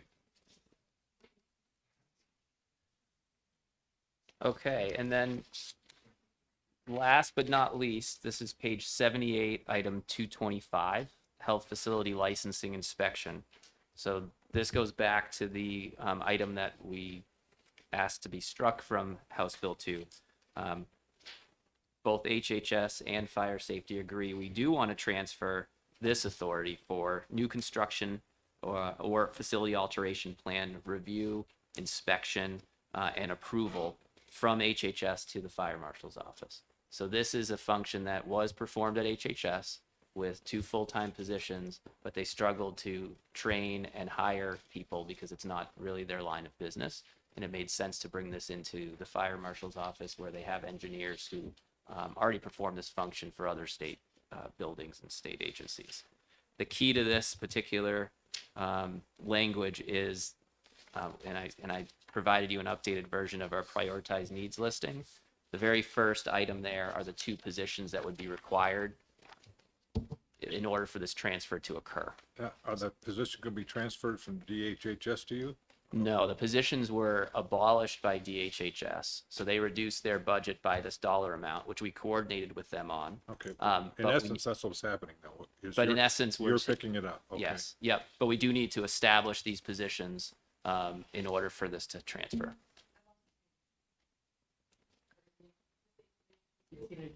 HB2, it's page 4 of the handout, page 4. Oh, HB2 page, I'm sorry, page 78. Item 225, health facility licensing inspection. And I'll clarify for the committee, this is not on our working index, so which is maybe why you don't see it in our document. This was a Division 3 assigned section, but it is related to what we're talking about here. So assuming Division 3 keeps it in, these positions should be considered by us. Right. Other questions? Yes. So who's been doing the inspections? HHS has. But they didn't have any people to do it. Well, I don't want to say there wasn't anyone in the role. So maybe but they had- delay? They had struggles in filling both positions at all times, and so that caused delays in the program. And you're going to be able to find people? We expect to, because we are able to, we have other individuals who are engineers and are able to perform that work. So if there's delays in hiring, we could have someone else step in and help with those. Thank you. These people group 2? No, these are group 1. We've coordinated with the fire marshal, Sean Toomey, who's an engineer who oversees this, so he's well aware that this is coming. Question? No? You have a question? Okay, all in favor of this item, please raise your hand. All right. To confirm, Mr. Chair, is that the item in House Bill 2 with the corresponding positions? Yes. Okay, so we would change this in House Bill 1 and I would add those positions to that accounting unit. Okay. At least that's my understanding.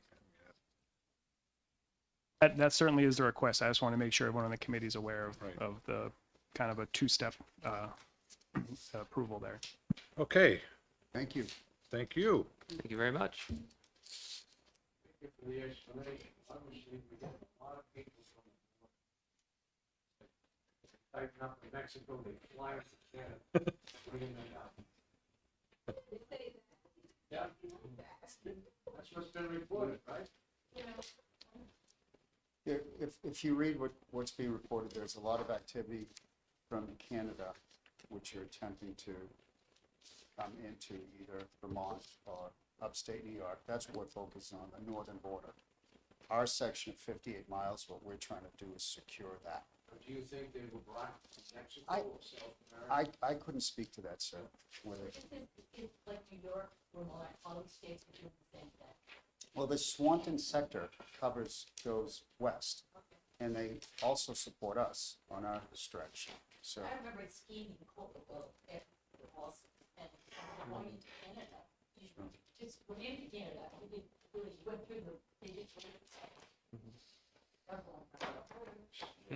Thank you. Thank you very much. Thank you. Thank you.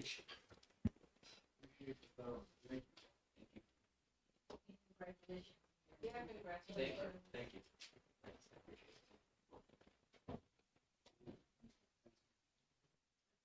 I think that does it for today.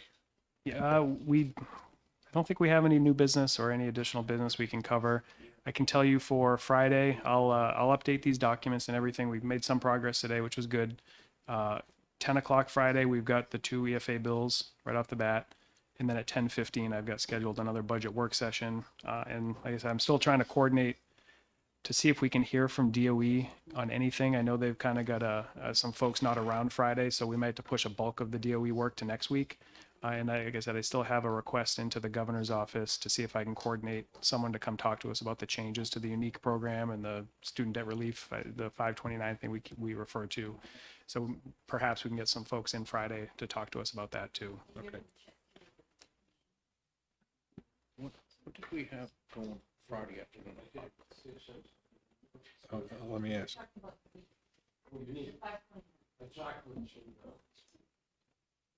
Prevention. And we're gonna meet Monday. And the whole commission. I think he and I are not so ready to take, you know, we remember. Actually, I had my dog came from No, we all went just recently. We put most of it in scholarship. Boston Terry. Oh, really? So probably related. The same equal amount of scholarship. But I used to go to Beecher Falls. I had to go there to make a phone call. Or just, they generally.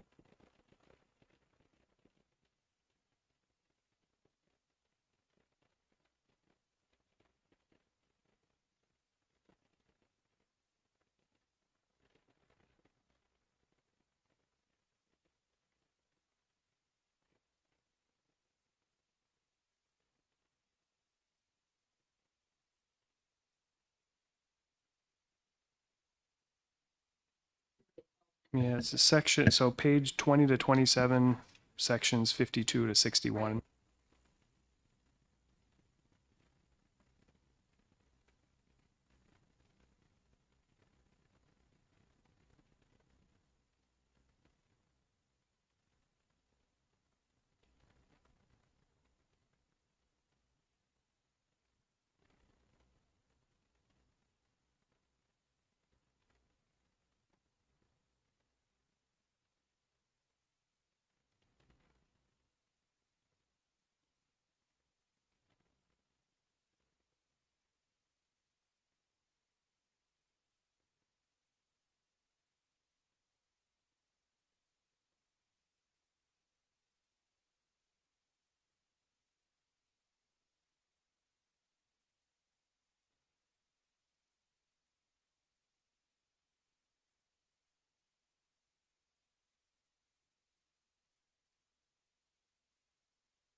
if I may add, Chairman Weiler mentioned this a couple of times, on the House floor already early. And, it's basically if you have an interest in the budget, talk to us early enough when we can maybe do something about it. Don't come. That's all. It's just an outreach to the rest of the House. And,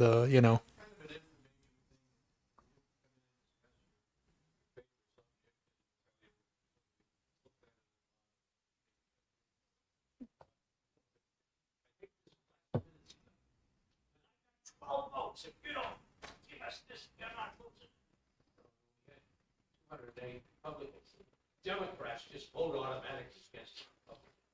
Even though they worked on it, they never support it. Even when we give you what you want, you don't support it. And Republicans do? They did last time. Every one of them. I'm so lucky to get You know, I say to Bucco, you want your 15 million, you're gonna vote for the budget? Buco bucks. He walks away. You're gonna have money for schools, you're gonna have money for projects, but you'll vote against the budget? But you hate me. That's probably. If I vote against the budget, I vote against the budget. That's my reason for voting against the budget. Oh, yeah, me too. Yeah, those kids don't deserve an education. You should treat all students. oh, and, Chair Emerick, on that border item, if there are 3 items in it that I voted.